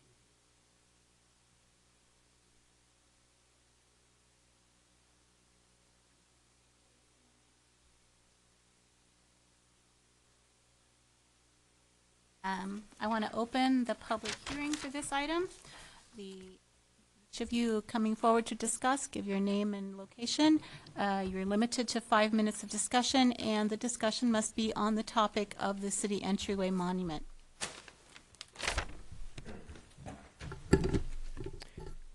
Right off the bat, I see a major problem with this design, and that's that it basically makes that corner into a urinal. People can stand behind that wall and urinate. There's a tap room at the other side of the parking lot, and we just got done about talking for places to pee in town. There's no place to pee, and we have no public restrooms in Grass Valley. Zero. This is now the new public restroom in Grass Valley. Is the bell going to be secured in such a way it can't be stolen? Because everything the meth addicts can carry, they steal. And that is a wonderful thing to melt down. That's worth a lot of money. It'll be. Also, the tree that's there is very sick. I don't think it's going to make it to maturity. The Ashley van was allowed to park under it for years and squared it off into a really sick, ill tree. If you look at the base of it, it's not going to make it. Any arborist would tell you that if the city did have an arborist. The size of the sign blocking the view, the going into this new pay parking lot, it's already really, really a chaotic corner. And I'm afraid this is going to block it even worse, getting in and out of that new pay parking lot, because you won't be able to see around it. Right now, you can kind of see through and the sign is low. You can the flagpole in proportion is ridiculously small. Even the flagpole that's down there right now is like 3 pieces of pipe screwed together. It's pretty sad for Grass Valley. It'd be great to have a larger flag and a real flagpole. Also, this looks very difficult to remove graffiti off of. Have we had any problems with that with these type of designs, as well as vandalism? Is this a vandalized prone thing? And climbability, it looks very climbable. I would think I'd like to climb and have my picture taken sitting on top of Grass Valley sign. Those are just some of the things that just popped in my head looking at it very briefly, but I'm not an architect. And my other question is, are you from here, sir? You are? Because I wasn't sure because you didn't know the names of the streets. Thank you. Anyone else want to speak to this issue? Bob Brandstrom, 800 Freeman Lane again.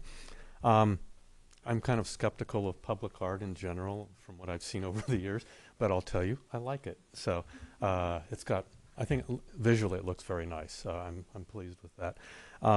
More importantly, this is the corner at which the city council has just approved putting in a paid parking lot, and it will no longer be permit parking, so it will have much more traffic coming in and out of there than it currently has.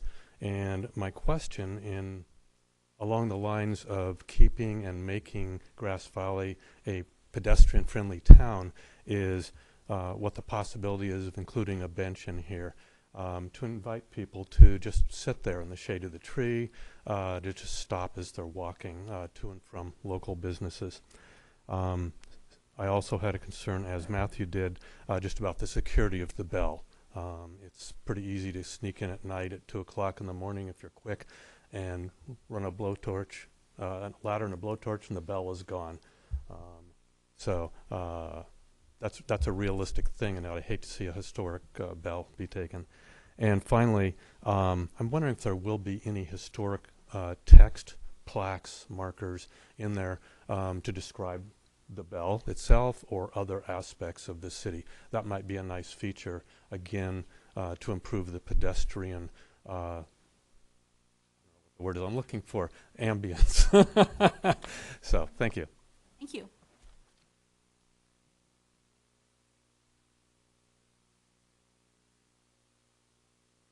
My name is Branislav Ivanovic. I must say that I like project. It's very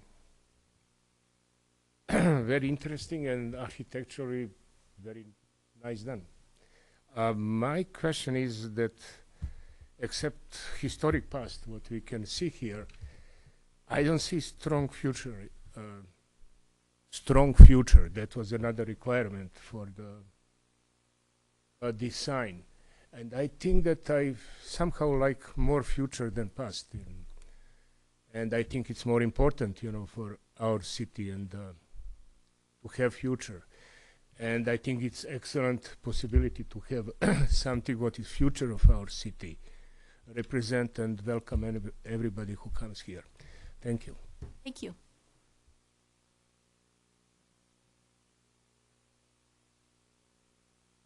Welcome. Hi, thank you. Susan Rogers, 640 Charlene Lane. I think it's very attractive. But this is just a curiosity question. I think the sign that's there now, or that used to be there, used to say something like, and maybe it still does, Grass Valley, a hometown city, or something that Centennial was some City. sort of national designation. To say a Centennial City. We put that Okay. in the year that we had our 150th birthday, which I think was 1993. So I'm wondering, The centennial do we designation. not qualify, or are we somehow losing the It's not a ability qualification, we just chose to do it. Oh, so it's already been decided not to continue that? I don't know about that, but I was there when we did it, so. Because it just seemed It like was if, just a if we have choice. some sort of special designation, it seems kind of sad to lose it. So, and I didn't come here tonight to comment on this. I think it's nice, but I was just curious. Yeah, it was a designation we chose for ourselves at that time.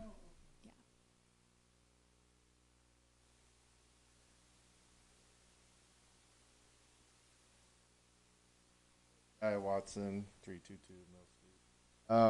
First of all, I really like the design. And I know you guys chuckle about the bell, but if you remember in the 80s, all the Taco Bells actually had a bell on them. They're all gone. So something that we really need to look into. The other thing is, I am a native son of the Golden West. And a lot of the ore carts and the mining stuff around town is something that we've donated to the city. So as you look at different venues for this, if you are moving those ore carts, please be in contact with us. Know that. Thank you. What else? No further comment. I'm going to close the public hearing, which means there's no further comments taken from the audience. Thank you. Commissioners, comments, questions, thoughts? I do have a thought. A thought. We received this letter from Mark Riley. And one of the things that he was talking about was that there's so much going on in the monument. And maybe removing the fire station bell would simplify things and put it, is the fire station still there where this is coming from? And put the bell there at the fire station. No, I don't believe the fire station. I don't believe the fire station that bell originally came from is still there. I would have to. This is a bell. This is a bell that they have in storage. Originally, when we did the first kind of design of this, it was a little more simplified. But what came about in conversations with the fire department is they really wanted to integrate the bell and donate the bell.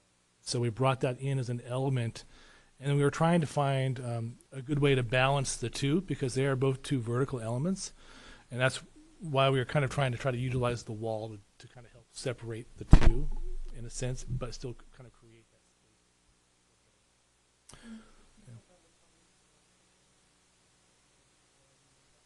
space. Volunteer fire department this side of the Mississippi. I mean, some people all kinds of different, things. Sorry, Tom.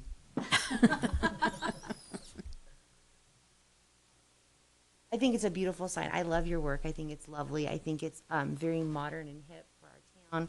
So happy to see the possibility of it being replaced. I think it'll be a beautiful entry. I think there are questions about the security of the bell. That would not be a fun thing, and we don't want something of that historical value to get into the wrong hands. So if there is some ideas on how that can be prevented or what have you, I would love to hear more. That I do think that's also a really valid point that was brought up, and but I haven't put any thought to that yet. So obviously, the first thing that comes to mind is how do we secure the bell? Originally, I was seeing the bell kind of being hung from another, like a smaller beam above it. We could still do that, but I think if we're really going to kind of make sure that it's permanently attached, it's probably going to be much more of a fixed connection versus a hanging connection. The downfall to that is then if you wanted to have it actually function as a bell, it's not going to function as well because it's not suspended. But I think from a security standpoint, that's almost probably the way we need to go. And so then it would be really looking at how that top of that bell, how we can actually interact, how can we create a connection with the top of the bell to make it secured. And I would think it would have to be kind of somewhat of a something that can't just be cut with cutters. It would have to be like a welded connection. It's probably a brass bell, so it's we're not going to be able to weld to it, so that's why we got to kind of figure out how to kind of create something around where it would normally be.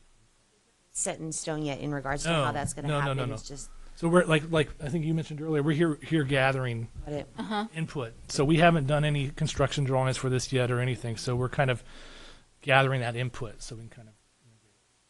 Did you consider at all using the mine cart that's there and incorporating that into the structure? I didn't realize when Jedediah was mentioning that there are several around town, that might be a nice thing to incorporate. It could be incorporated on the back side, kind of in that back area that we're kind of creating around the bell.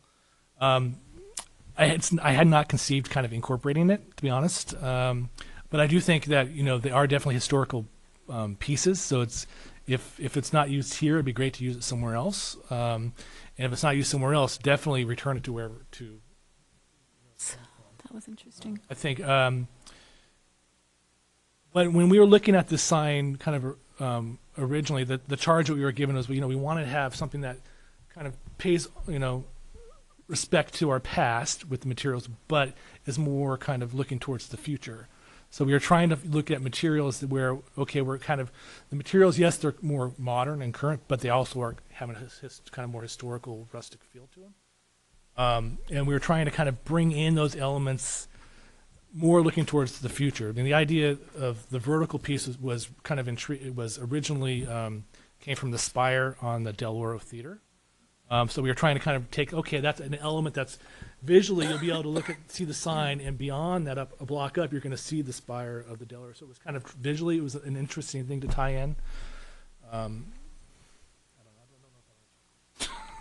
I think if there is, if anyone else is interested in a bench, that might help the whole bathroom idea. I love it too. I love the idea of a bench. I think if someone's sitting on a bench, they're less likely to use it as a public restroom. Were there, behind the library, was there a bathroom building back there at one time? It's that one building that's like a little. It's the Elizabeth Daniels Park. Right. A little park there. Downtown Association office. It's an office. And it's closed. Okay. And the restaurants that are in that general area all have bathrooms, so.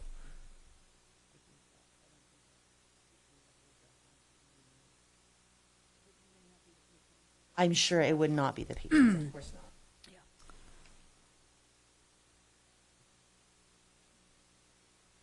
I have a couple questions. The climbability, I mean, I think that's definitely an obvious concern. My son would love to climb that sign as soon as it was built, I think. And kids love jumping off of structures and doing flips and climbing, and so that would be something that I would hope you would address in the final design, is just the, concerns over climbing. Okay. And then the lighting, if they're doing that and are they going to break it, how sound are those letters going to be with the lighting in the back? Right. I mean, there'll be the letters themselves will be a metal letter, and then they'll be attached via kind of a stud on the back. And then lighting is actually on those halo type lit letters. The letters are kind of almost U-shaped. The lights are within the back of the letter. Relative to the height, the 8-foot height on the wall, that was we were thinking of, okay, let's make the wall tall enough to where it's harder to climb. It's not necessarily, I'm not going to say people aren't going to climb it, because people will. But we had one time had that wall shaped lower, so you could actually it actually kind of came down. It was more sculpted. But we raised it up with the idea of trying to kind of discourage climbing. But I think with the actual tower piece itself, I mean, we might be able to, at a certain height, integrate like a half plate that kind of wraps around backside of the column and integrates and locks in, so that it's something, if it's high enough, if they start to climb, they'll get to that, and they would have to climb around it to get up. Of course, the downfall to that also is then it creates a place for somebody to It's the climbing thing. It's a tough one. That's a tough, but yeah, I think we'll definitely put more thought to it. And just to follow up to one of the public comments was the flagpole. How tall is the flagpole in respect to the sign's 20 feet? So the flagpole is it also 20 feet, or is it? Honestly, I don't know the current height of the flagpole. I believe it's taller than 20 feet, though. I believe. I saw it was 25 feet. Is what I scaled it. Whether or not that's accurate. And the flagpole we're showing here was an element we brought in, but we didn't try to match exactly what was there. But the intent there, I think, it was originally to use the existing flagpole that was there. Thinking of cost, that's what was kind of the direction we were being given. One more question for me, and this is more for Tom, but I'm just reading in the staff report kind of the guidance from the city council. It was that the conceptual entryway signs, plural, through the planning commission and other organizations, and bring back the entryway sign design for further city council consideration. That was back in 2016, so I'm just wondering, are there other signs that have been considered, or is this, it? Well, I like the sign. But I'm just wondering about. Yeah, I mean, this options. This is a larger program, but that's not what we're considering tonight. No, this is the singular sign at this location. But the direction by the former city manager was to have a design that can be, to some extent, replicated at 20 different locations. Those locations haven't been identified. What that would look like, kind of a morphed version of that, we haven't explored that as of yet. Staff picked this up from the 2016 and are doing as the council directed, is to get comments from the planning commission relative to the design of this, which will be mirrored in other locations, undefined locations at this point. That's the direction that we had. So that's not entirely true. In the staff report, we're looking at the design of this, and that's what we're looking at solely.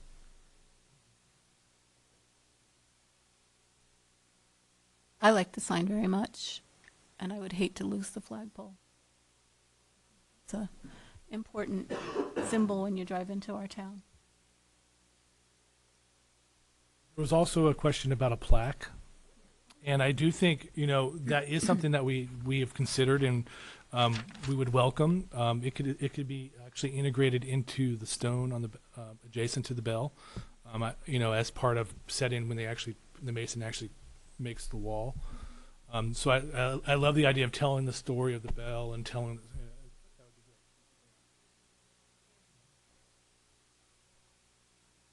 It's hard. Yeah, and I don't know if the bench will work, but it's just kind of a nice. It's a lot of elements, but it's a nice place. Benches are great. Creating pedestrian places are great. There's pros and cons, obviously, for the city has to consider when they look at putting benches.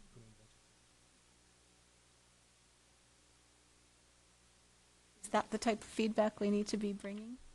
Have we completed Yes. our job? Any other comments? Okay, well, I hope that's helpful, and thank you for your lovely design, and I look forward to seeing it. It's definitely better than. Yes.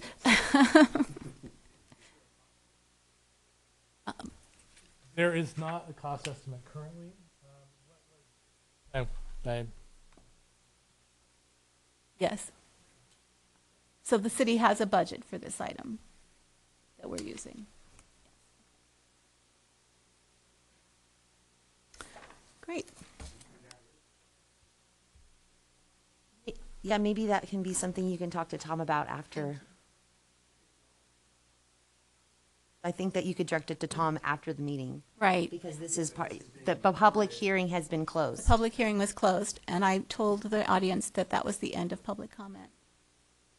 Thank you. You. We're going to take a short break, 10 minutes, 5 minutes, 5 minutes, and we'll come back and take on the item number 7.3.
zone, specifying that mobile home, boat, or RV sales are permitted in commercial zones, and modifying the description of auto and vehicle sales and rentals.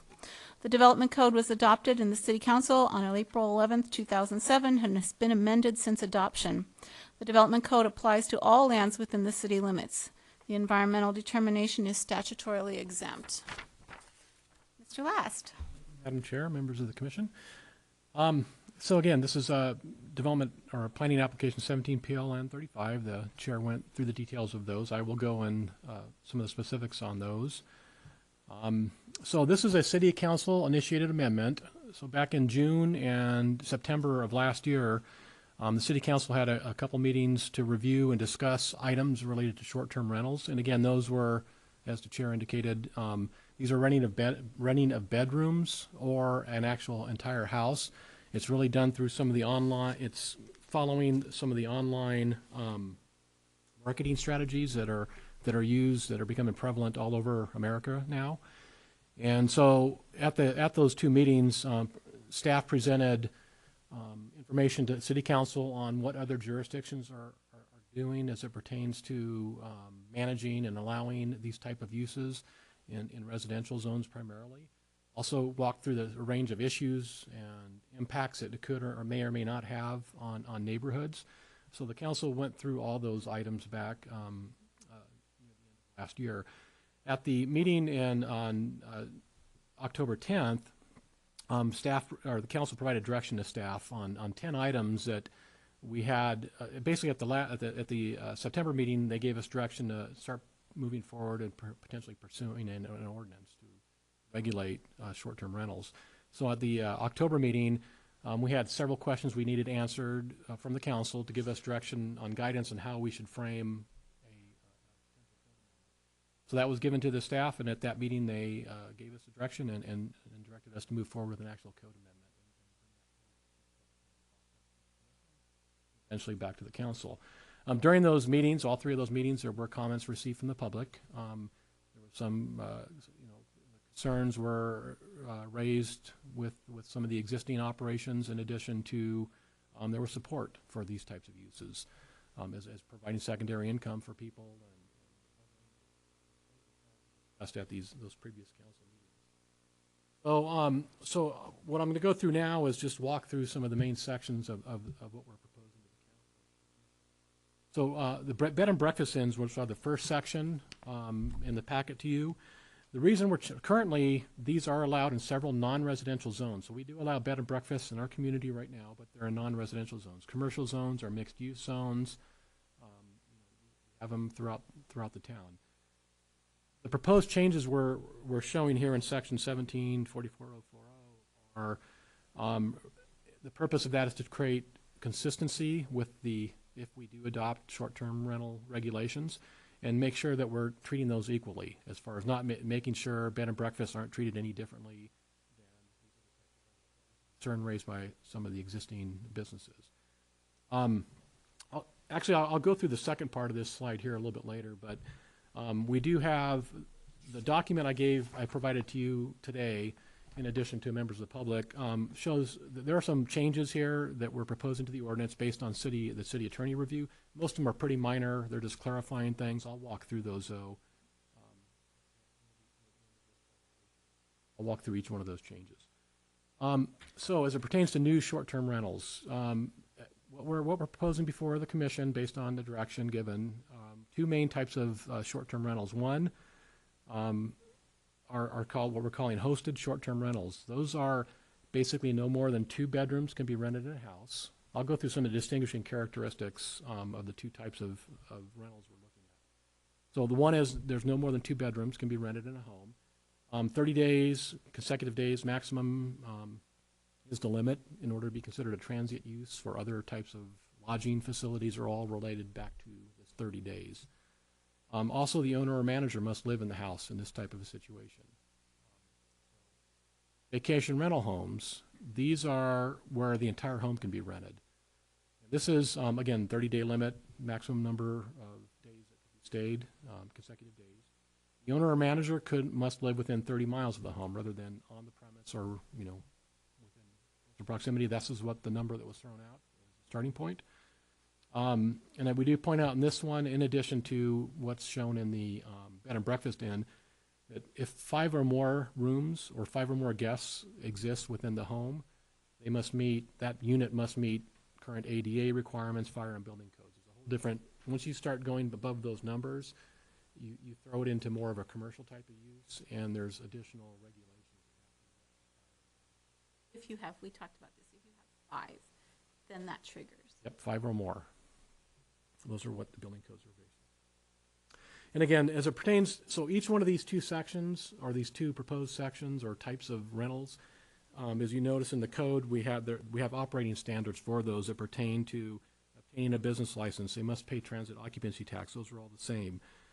They have to post information in the rented rooms to assist renters in dealing with natural disasters, powder outages, and other emergencies. There must be some type of information available for that. If they provide food service, it has to be approved by the health department and meet their requirements. No exterior sign advertising is allowed in either one. Off-site parking is required, as shown in the matrix, and with other types of similar bed and breakfast inns.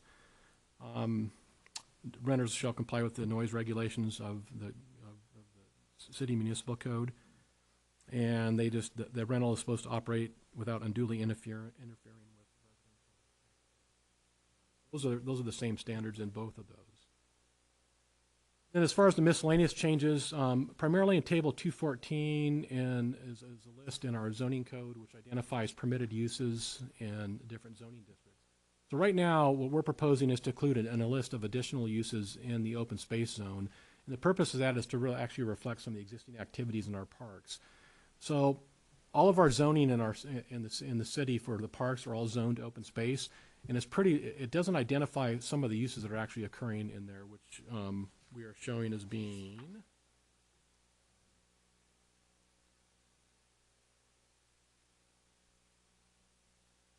we're talking about meeting facilities, public or private, sports and recreation facilities, and then studios.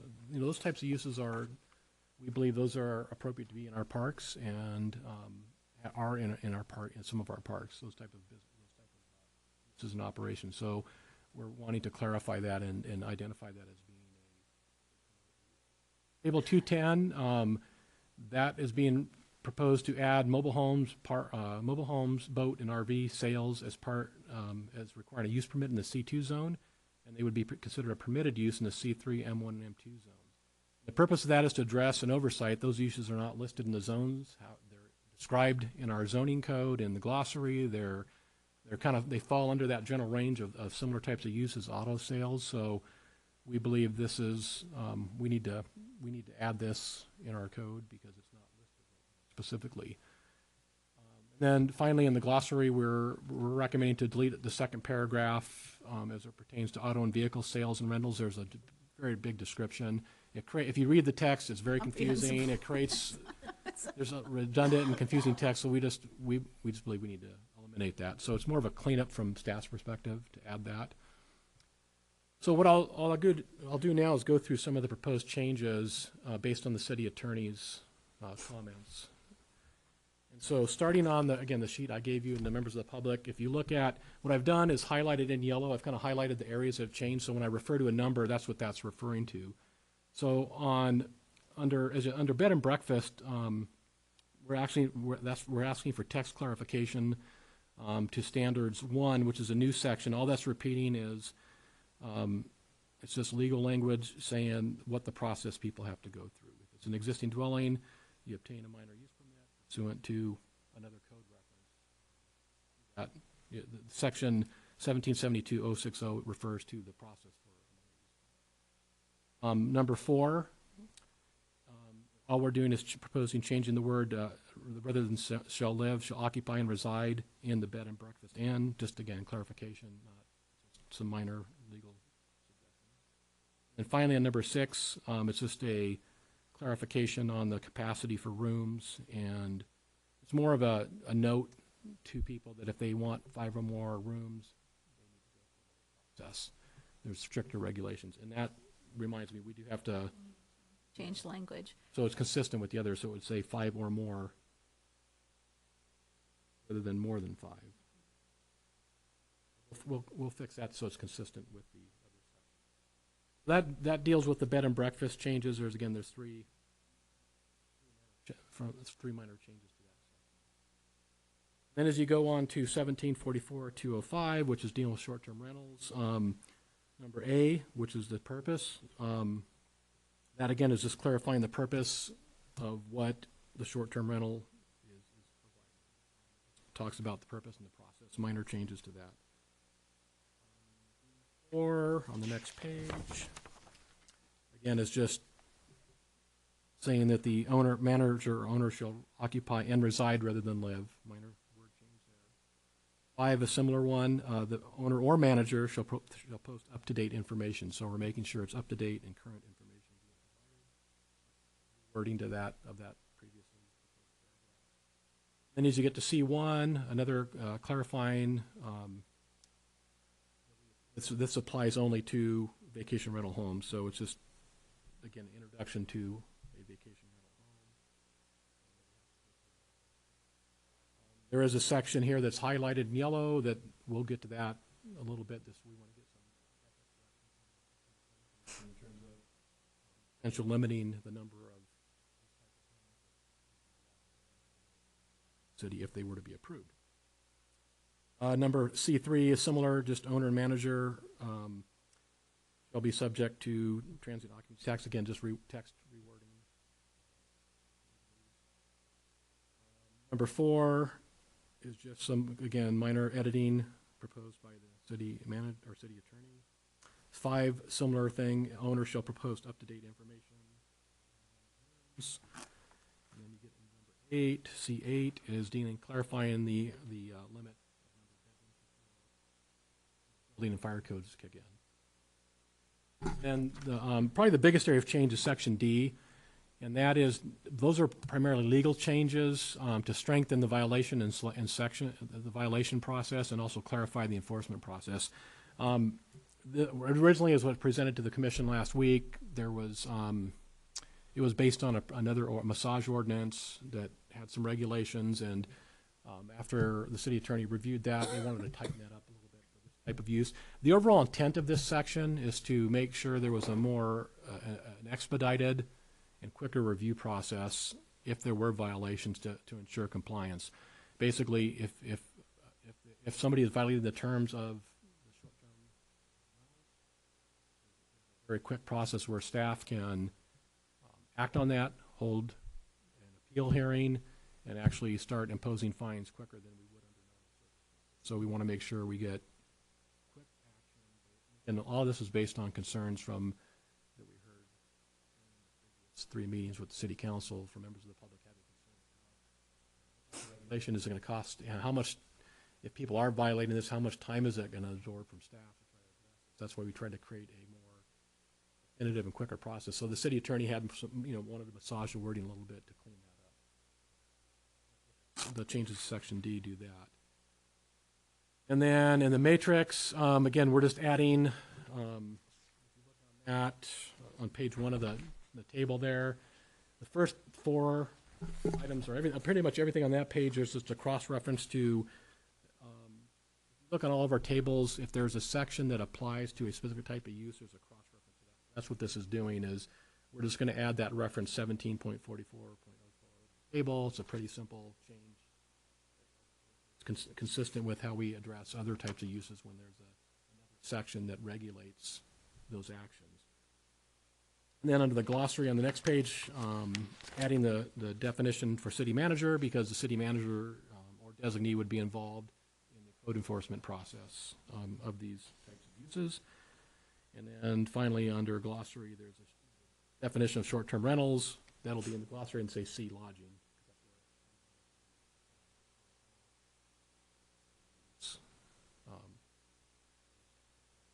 So 2 issues. I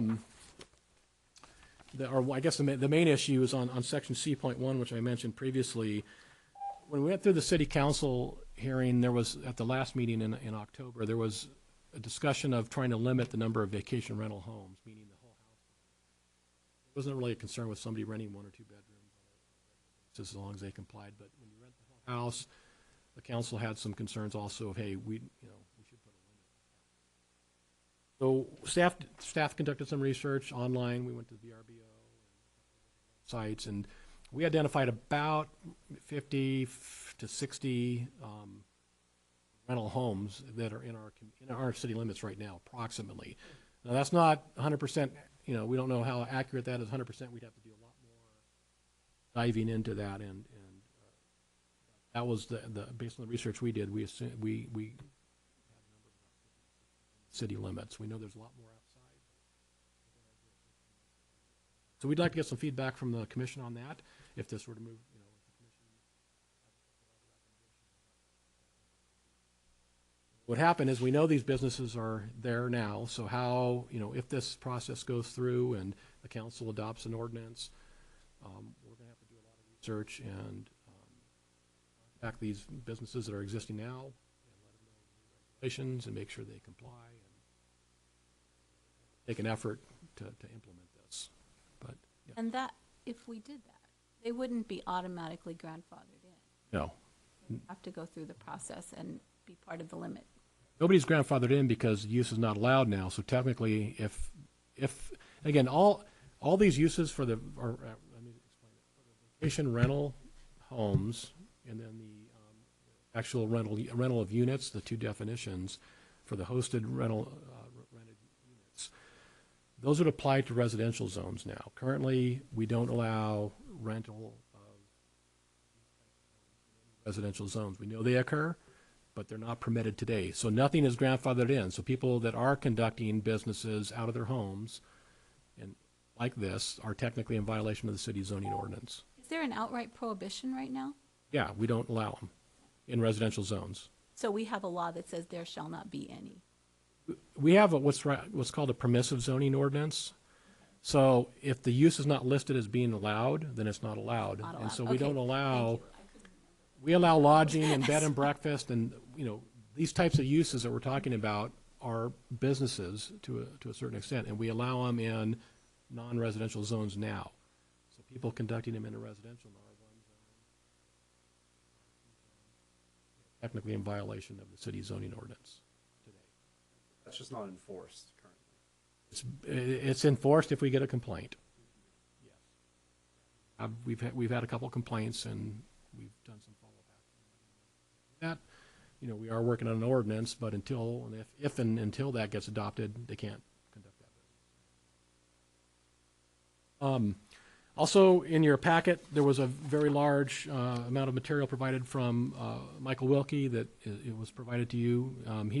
Most of that information he's provided to the council over the past 4 months, even after the council gave direction. He's consistently provides information to the council and staff, expressing his concerns with that. We also have an email that was received today.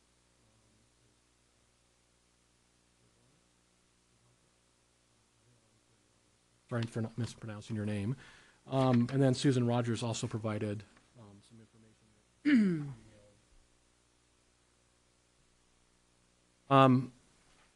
So if we can go through those emails, or I know that most of those people are here. Besides Mr. Wilkie, the other two are here. Right.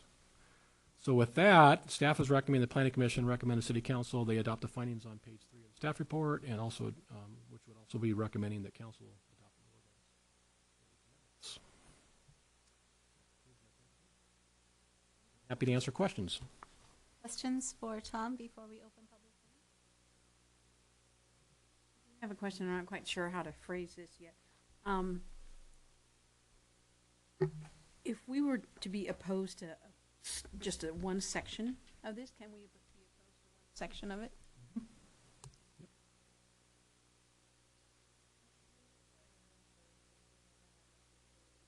To look at different communities that are our size to see if they have similar ordinances in place and limits on rental homes, vacation rental homes.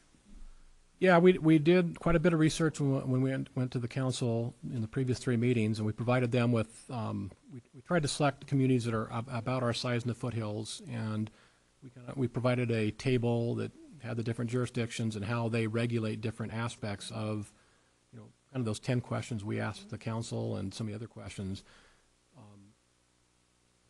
filled out that table showing what other jurisdictions and how they're, some flat out prohibit them still, some allow them under certain circumstances.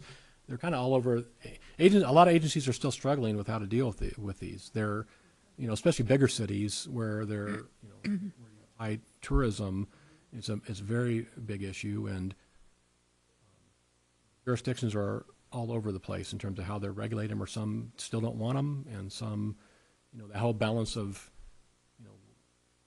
concerns as you take housing out of the rental market, or you take housing, live there, and that's why some agencies do try to put a cap when you're renting the whole home. That tends to be the bigger issue that we found, is that you have neighborhood conflicts with having a business there, and it just changes the character of the neighborhood.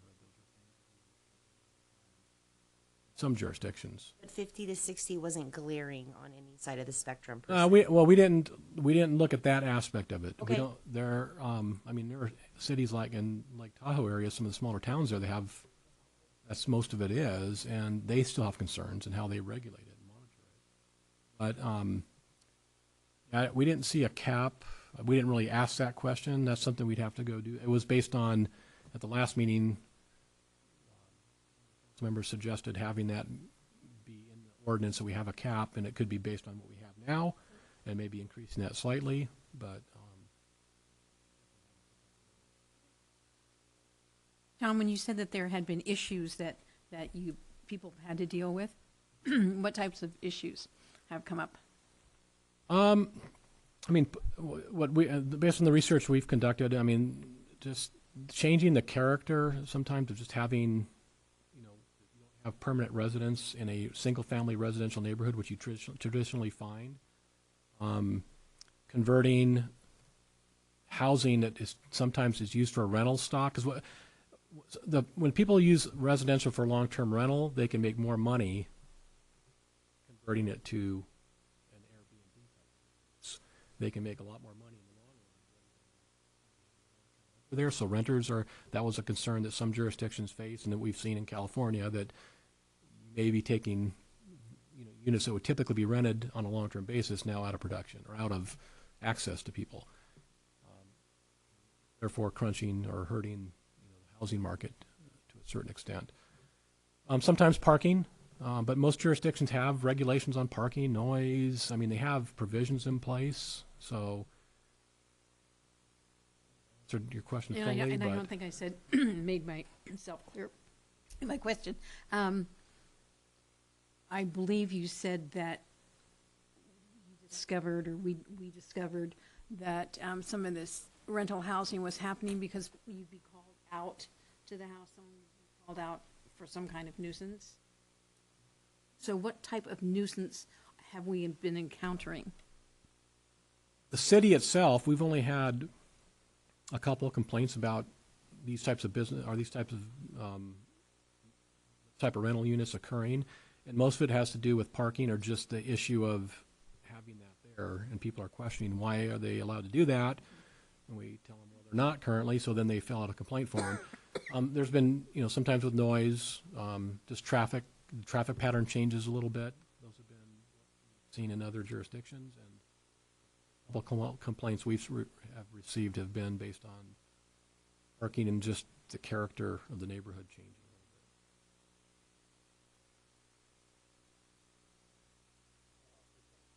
Before public comment. So my questions is enforcement. And so if we have 60, how are we going to enforce it? What's that going to cost? Is this going to be a cost to the city? It seems hard to figure out. Do you have 2 rooms that are getting rented, or 3? Is the owner there? Are they gone on a trip for 2 months? Does it matter? Like, how do you foresee enforcement, and is that going to be a financial burden? Well, initially there'll be some costs, because what we'll have to do is we'll have to hire a firm. There's firms that do this now that will that will identify all these the Airbnbs, or the full homes being rented, or just rooms. They can identify. There's firms that can identify that starting point. And so that will cost the city some money to do that, hire a firm to do that. And then, then staff will have to be sending letters and letting people know this is the new process. If you want to continue to operate, this is what you have to either get a minor use permit, operating requirements, and you have to get a business license. So once we start it, I think it will self-police to a certain extent, because people will have to have a business license and pay the TOT. And some of it's going to be complaint driven. If we can't catch all of them, if we can't, when we do that research initially to identify all those, those that are operating, once we don't, will be based on complaints we receive, or we find out at some other point, then we'll have to go through the same thing. We send them a letter saying, all right, this is the city's process. So there's the, fines, I guess, if they're not complying, and then there's the taxes that the city would get, right? So have we evaluated that, like the income that the city would get to pay for? Not specific numbers. That type of analysis hasn't been looked at as far as specific numbers. What about talking to other cities who have already implemented this kind of approach? Not specifically, no. But they do. That's what initially. There's cost to the city, and when they implement these, they have to identify, every business or every property owner who's doing this, and then that costs money to go through that process initially, and then once it gets going, like what we do with any land use issue in the city, it's complaint driven. Some people are going to comply, some aren't, and then we'll have those that aren't. We have to go through.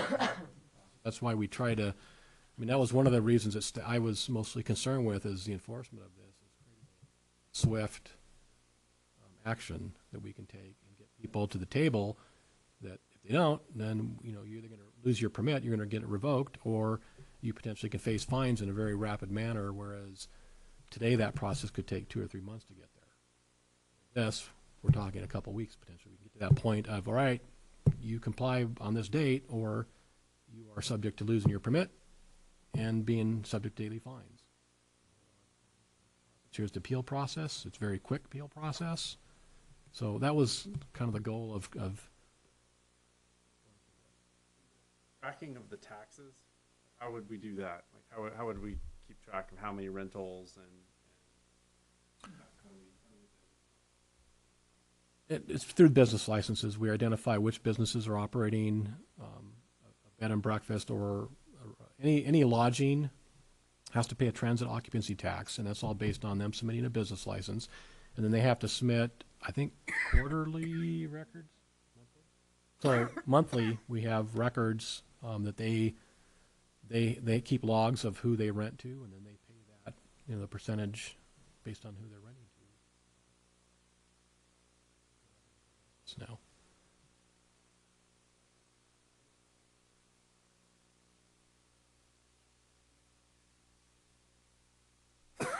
Pardon me, I've misplaced the agenda.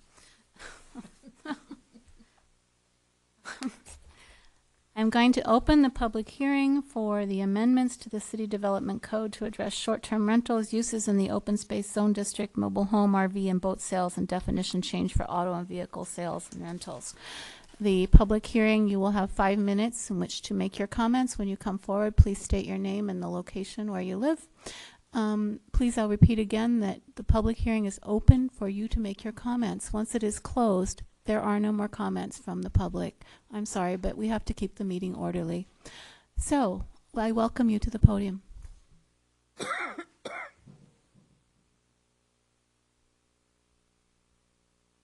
Hi, I'm Susan Rogers. I live at 640 Charlene Lane in the city. I hope you received my email this morning from Mr. Last with my attachments. I didn't have your email addresses. My 2 concerns are pretty different. I really object to whole house rentals for reasons I stated in my letter. I think they betray the implicit promise that's given in residential R1 zoning to owners. And even worse, it's a loss of rentals. I think it's astounding that 60 houses are off the market only within the city of Grass Valley, which common sense would say that means they're not available to renters. And I was at the city council meetings where several young people came up, and it was heartbreaking to hear these young people talking about not being able to find a place to live. My son is 26. If he wasn't able to live at our house part-time for a very low amount of money per month and his dad's for free, and he's very active in the community and trying to figure out how to make a living here, he wouldn't be able to live here. I think 60 houses is astounding, and that you shouldn't allow it at all, but if you do, you should limit it to 10. Imagine what it would be like if 50 units came on the market suddenly. You only have to read in the paper just virtually every week about people looking for affordable housing in Grass Valley. So I'm going to leave that to other people to comment on that issue, because my second concern is related but different about the emergency wording for evacuations. I'm really pleased to see that Mr. Last changed the wording in just a little bit in item number 5 there to say that it needs to be posted rather than just information provided, to post information. But I would still like to ask that the wording be strengthened to say including wildfire and evacuation, not because people can't figure out what that wording means, but because there is such a large public education and awareness campaign that needs to happen. And I know this because of being vice chair of the Coalition for Wirewise Communities, to get those issues top of mind to people, and just putting the words in there helps make people less easily forget about it or be in denial about the risks that we have here, much more so than in Santa Rosa, and you know what happened there. And I'd like to see more specs on the sign. I'm glad that it needs to be posted, but I think it needs to be 8.5 by 11, like you saw in your example, with big letters and a map. And I know you probably don't want to get down to the detail of, my neighborhood needs to have wording that says your GPS doesn't work, or Doris Drive or whatever, but that whole area back there off of North School Street and Doris Drive, same thing. And you heard those people talking about Center for the Arts. Even when there's nothing happening at the center, that road is so narrow, there is no way that people can get out, fire trucks getting in. So, this is serious. So in some of these neighborhoods, you just have to have it right in people's face, posted on the wall on the sign. Big letters, evacuation, evacuation, evacuation. So thank you very much. Thank you for your comments. My name is Mike Berlin. I'm representing the tenants in Nevada County. I live in Nevada City.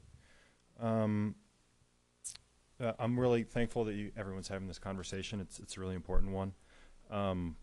I just want to start by saying that Tonk is sympathetic to the letters that Michael Wilkie included in your packet, which was a full barring of all short-term rentals. It's not the position we're taking, but if that's the way that the council wants to go, that's fine with us.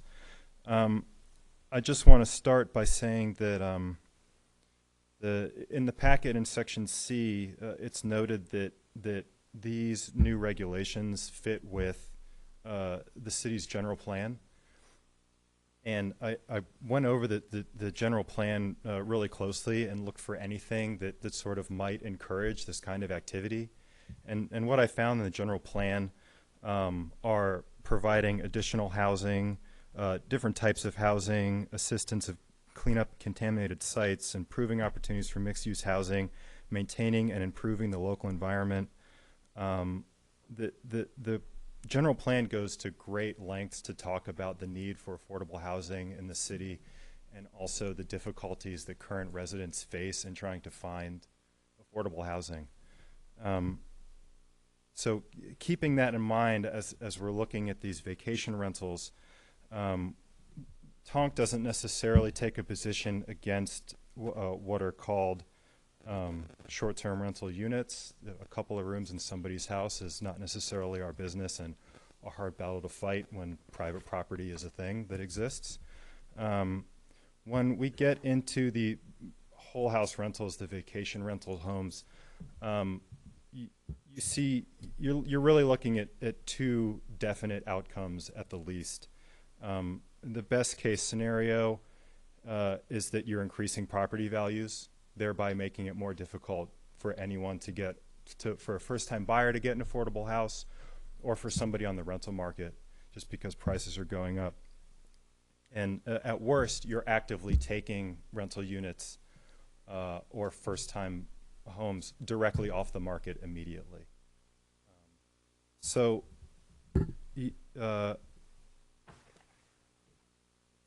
I think, yeah, moving on. In the regulations for vacation rental homes, which is section C that was just handed out here, there's no regulation against, for example, an individual investor buying up multiple properties, turning them into short-term rentals, and running that as a business. I chuckled to myself because there were a couple of times when the hosts were referred to as businesses, and what we're really looking at, and you see it in the change to the development code, is you are turning residential properties into commercial properties. That is what you're doing by changing the code. We just think that's a bad idea. Residential properties are for people to live in. This isn't somebody working out of their home, making money on the side. This is changing a residence into a business.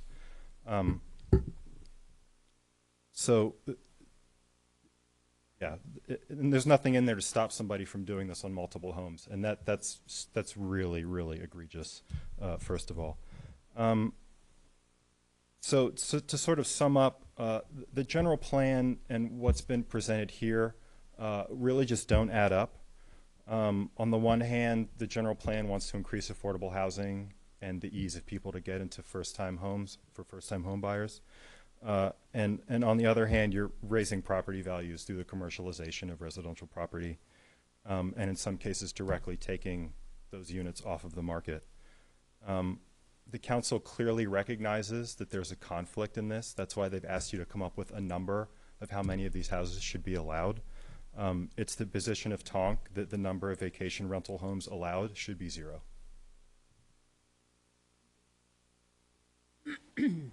Other comments?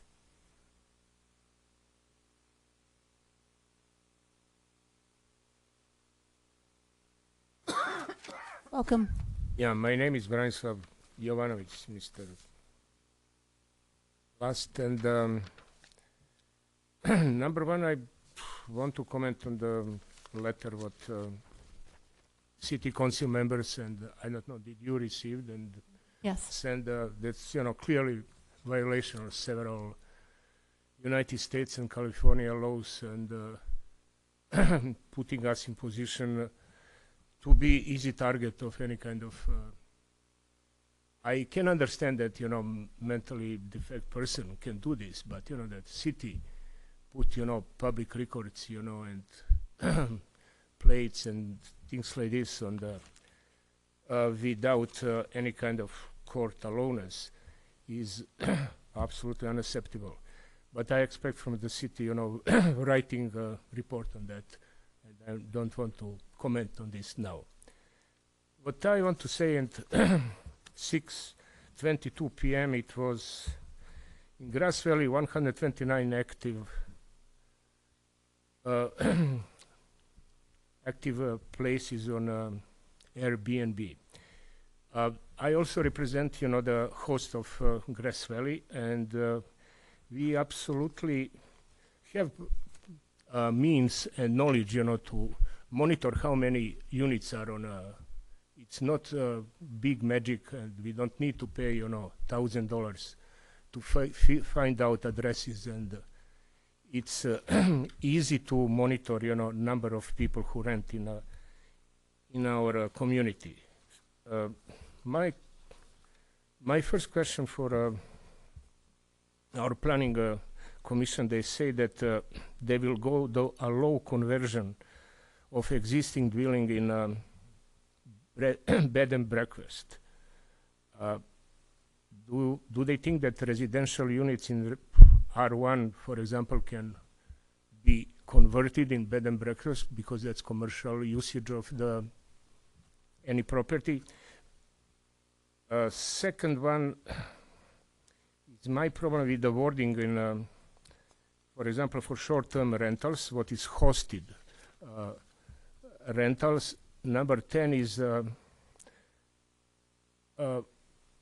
say the hosted short-term rental shall operate without unduly interfering with surrounding residential neighborhood.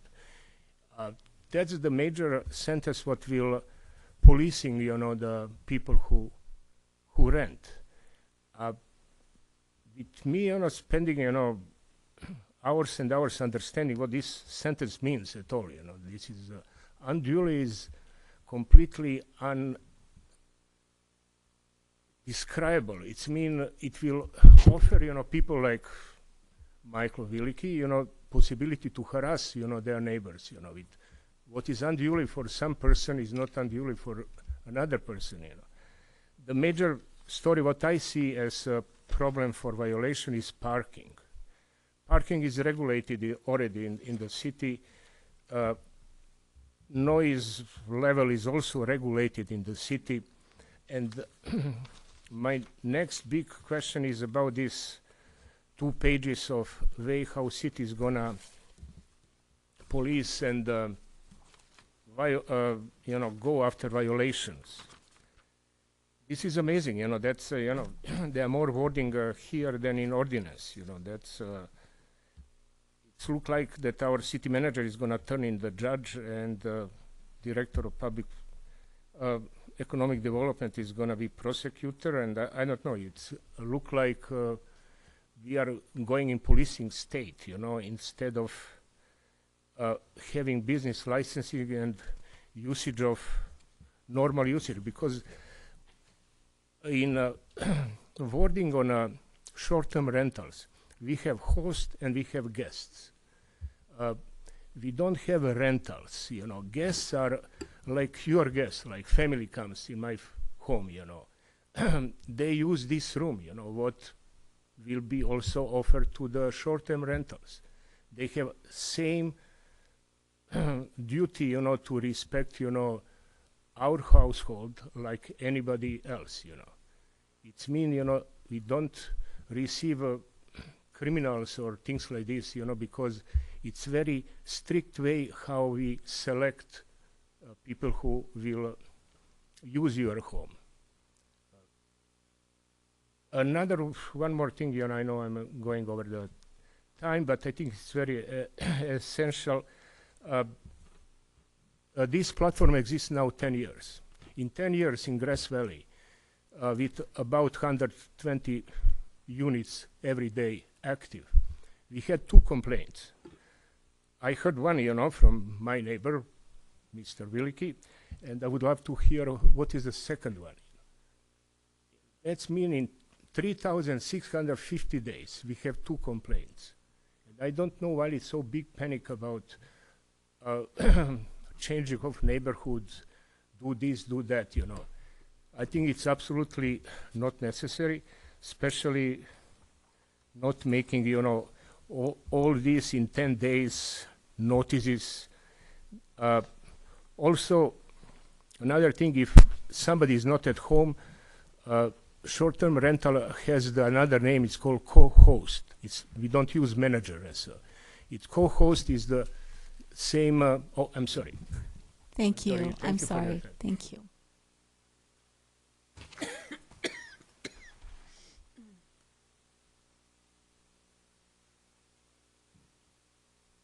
Matthew Coulter. This is a really sad subject because the amount of homeless in Grass Valley. I have 4 friends right now that grew up here in their 40s and 50s, all employed, all can't find houses, all doubling up, tripling up with other people. The loss of houses for people that are living here and work here is a real tragedy because anything we're building is over $500,000 and the wages here don't come close to paying that. Per the Board of Realtors, the president of the Board of Realtors for Nevada County, 24% of the homes in Nevada County are empty. They are second or third houses. Parking is a huge issue. Megan's Law is a huge issue. Enforcement. If I can stand on the street corner with the police chief and we can watch people run red lights and talking on cell phones and he says, I can't do anything, we don't have enforcement, how can we possibly enforce this process? That's my other question. And if I have one person staying in my house, do I have to fill out a monthly report? Or is that only for 4 people or 5 people? Even on KNCO, when they talk to the realtors and they say, how's the rental market? They laugh because there isn't a rental market. We don't have rentals in the county. There hasn't been a rental section in the Union newspaper for over a year. Thank you. Thank you. Additional comments? Going once, going twice. Okay, I'm going to close the public hearing. That means no more comments from the public. Thank you for your participation.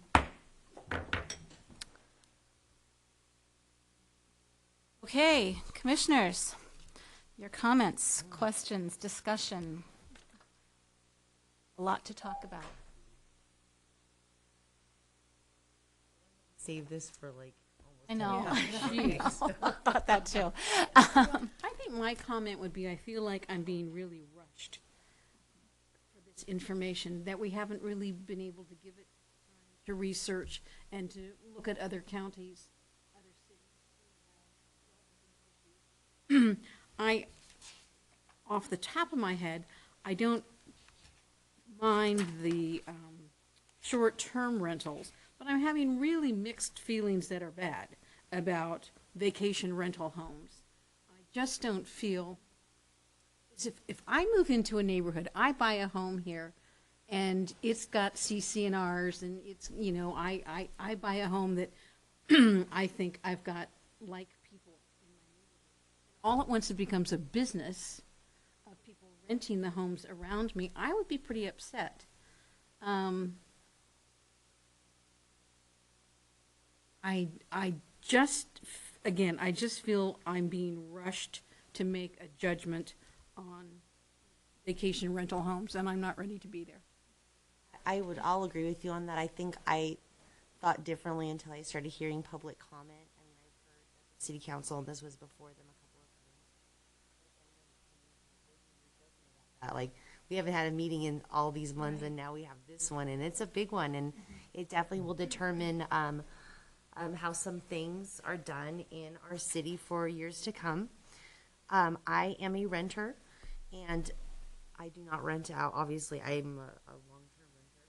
But the homes around me, both are in city limits, and certain they're using as an Airbnb type of situation. I have a 5-year-old, and I live on I think it's called like a flag lot property, where there's folks that come and go all the time, and I have to keep an eye on the 5-year-old, make sure that, you know, and we have lovely people, and the people are always.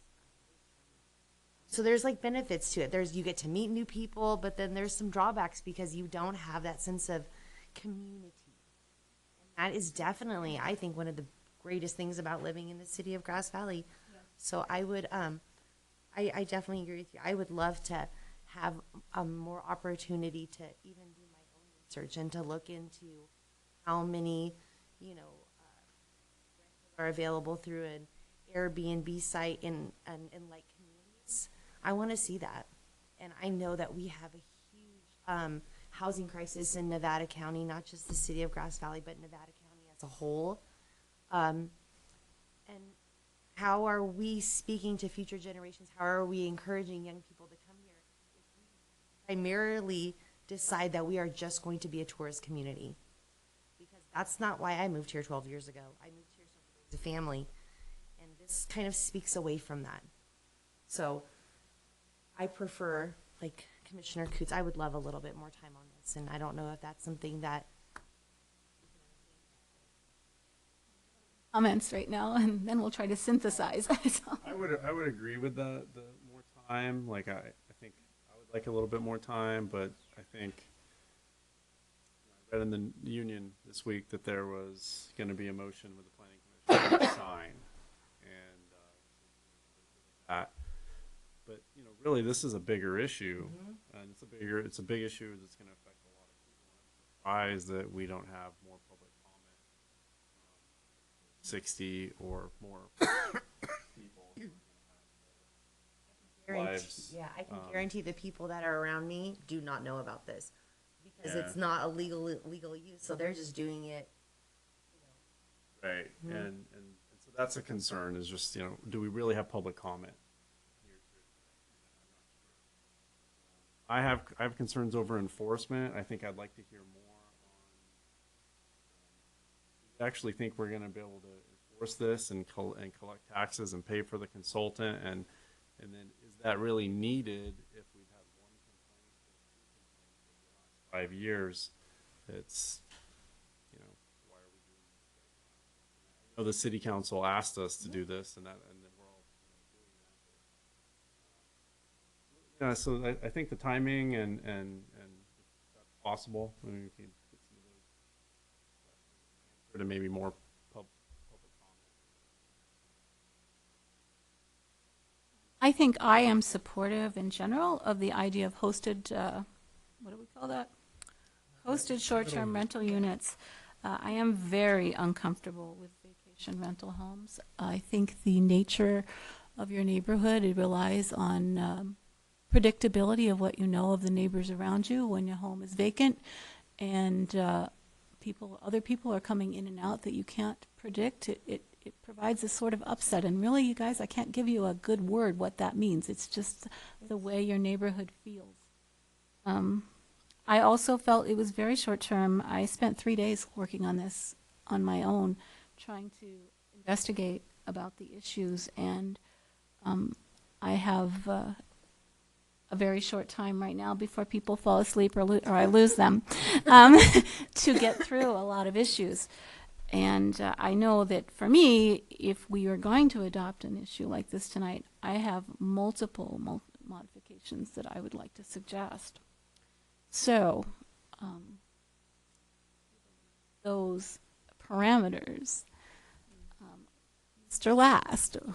I mean, based on what I'm hearing, the commission wants more time. So my suggestion is that you would table this and continue the public hearing open to your next meeting in February.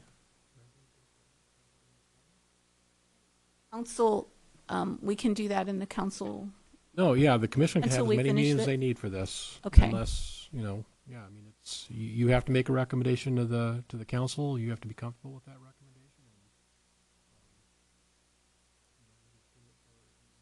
February 20th, continue the meeting open as a public hearing, and then we will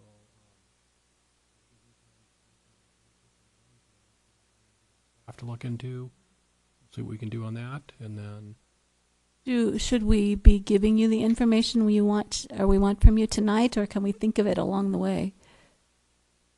yeah, if you have some now, as long as it's going to be.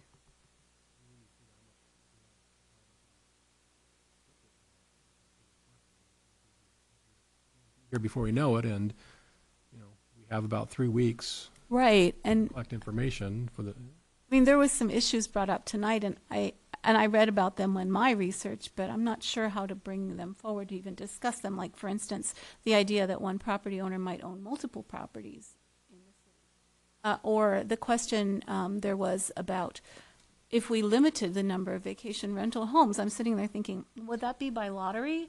Right. And if it is by lottery, and then you win, do you get to win forever until you decide to sell the home? And then what is the fairness of that? Well, and we so, do that with our children, so why don't we do no, that with kidding, that's right. So anyway, what I'm saying is that from my perspective, there's not just data collection, but how to think about these issues and questions that come up. Because I know that what I struggled with in the last 3 days was coming up with even a framework for how to think about what I was reading. One of the things that I told, what's Michael Wilkie called me today, and his suggestion was that we should have yet another committee like the pot initiative people, and I thought, no, I don't think so. I think that comments from the community are good, and that we should just put our heads together and work on this seriously without having 20 people think that they're going to come up with a solution. But I told him I would say that that's what he would like to have, is yet another committee. I'm sorry. Well, I just think what our job is as the planning commission is just to make the best recommendation we can to city council, and we're not comfortable doing so. Yeah. So, that's why we need to have a motion to continue this meeting. And then when we're comfortable, as this commission, to just be able to put it out to city council, and it's their job to make the ultimate decision. It's just our recommendation, so. There were a couple other items on, up for recommendation. There was the miscellaneous changes, so Yes, can we consider hold approving out all those of now, that or? Well, from staff's, we want to combine these because it's more cost get it. effective, because we have to do multiple public hearing notices, there's, when we go to the council, we have to do 3 notices.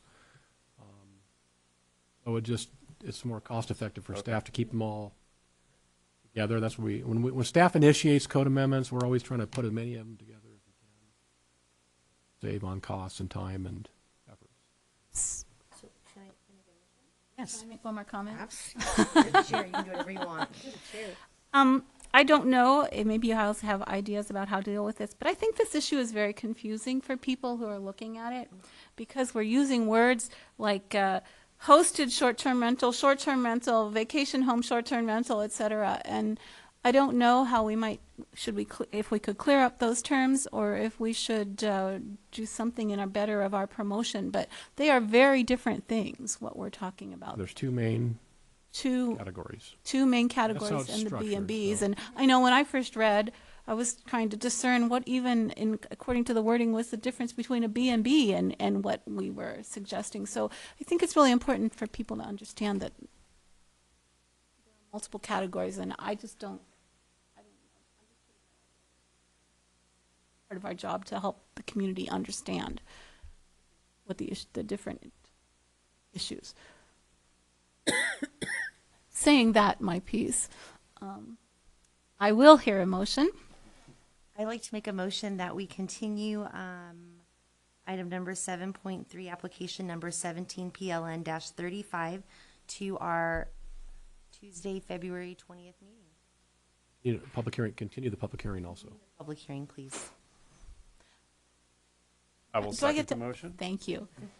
Do I get to ask a question in the middle? If we're keeping the public hearing open, will this be the first item on the agenda, or will it be put to the end? It would be mine. That direction. I think so. We need to add that to the amendment? Or to the motion? Okay, it's just understood. We'll make sure Okay. we put it on. So we have a motion and a second. All in favor of continuing the public hearing, please say aye. Aye. All right. Thank you.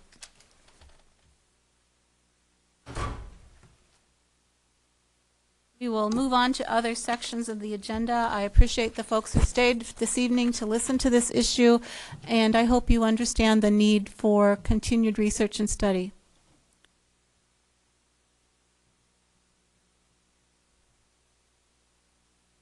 Okay, non-public hearing items? Anything? Other business, city council items?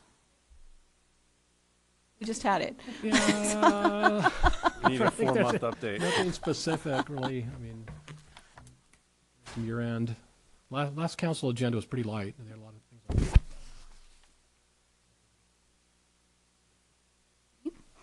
Any future meetings, hearings, or study sessions we don't know about? We'll be back then. We'll see what happens. Commissioners, do you have any announcements or reports for us this evening?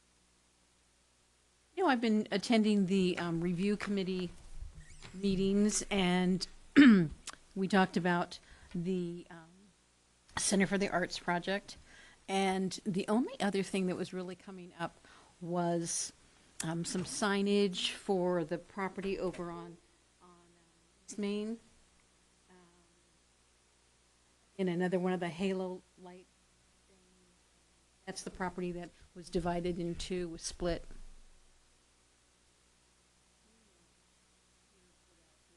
It's the travel agency. It's the front lot that borders on East Main, and then the other half of the lot that is now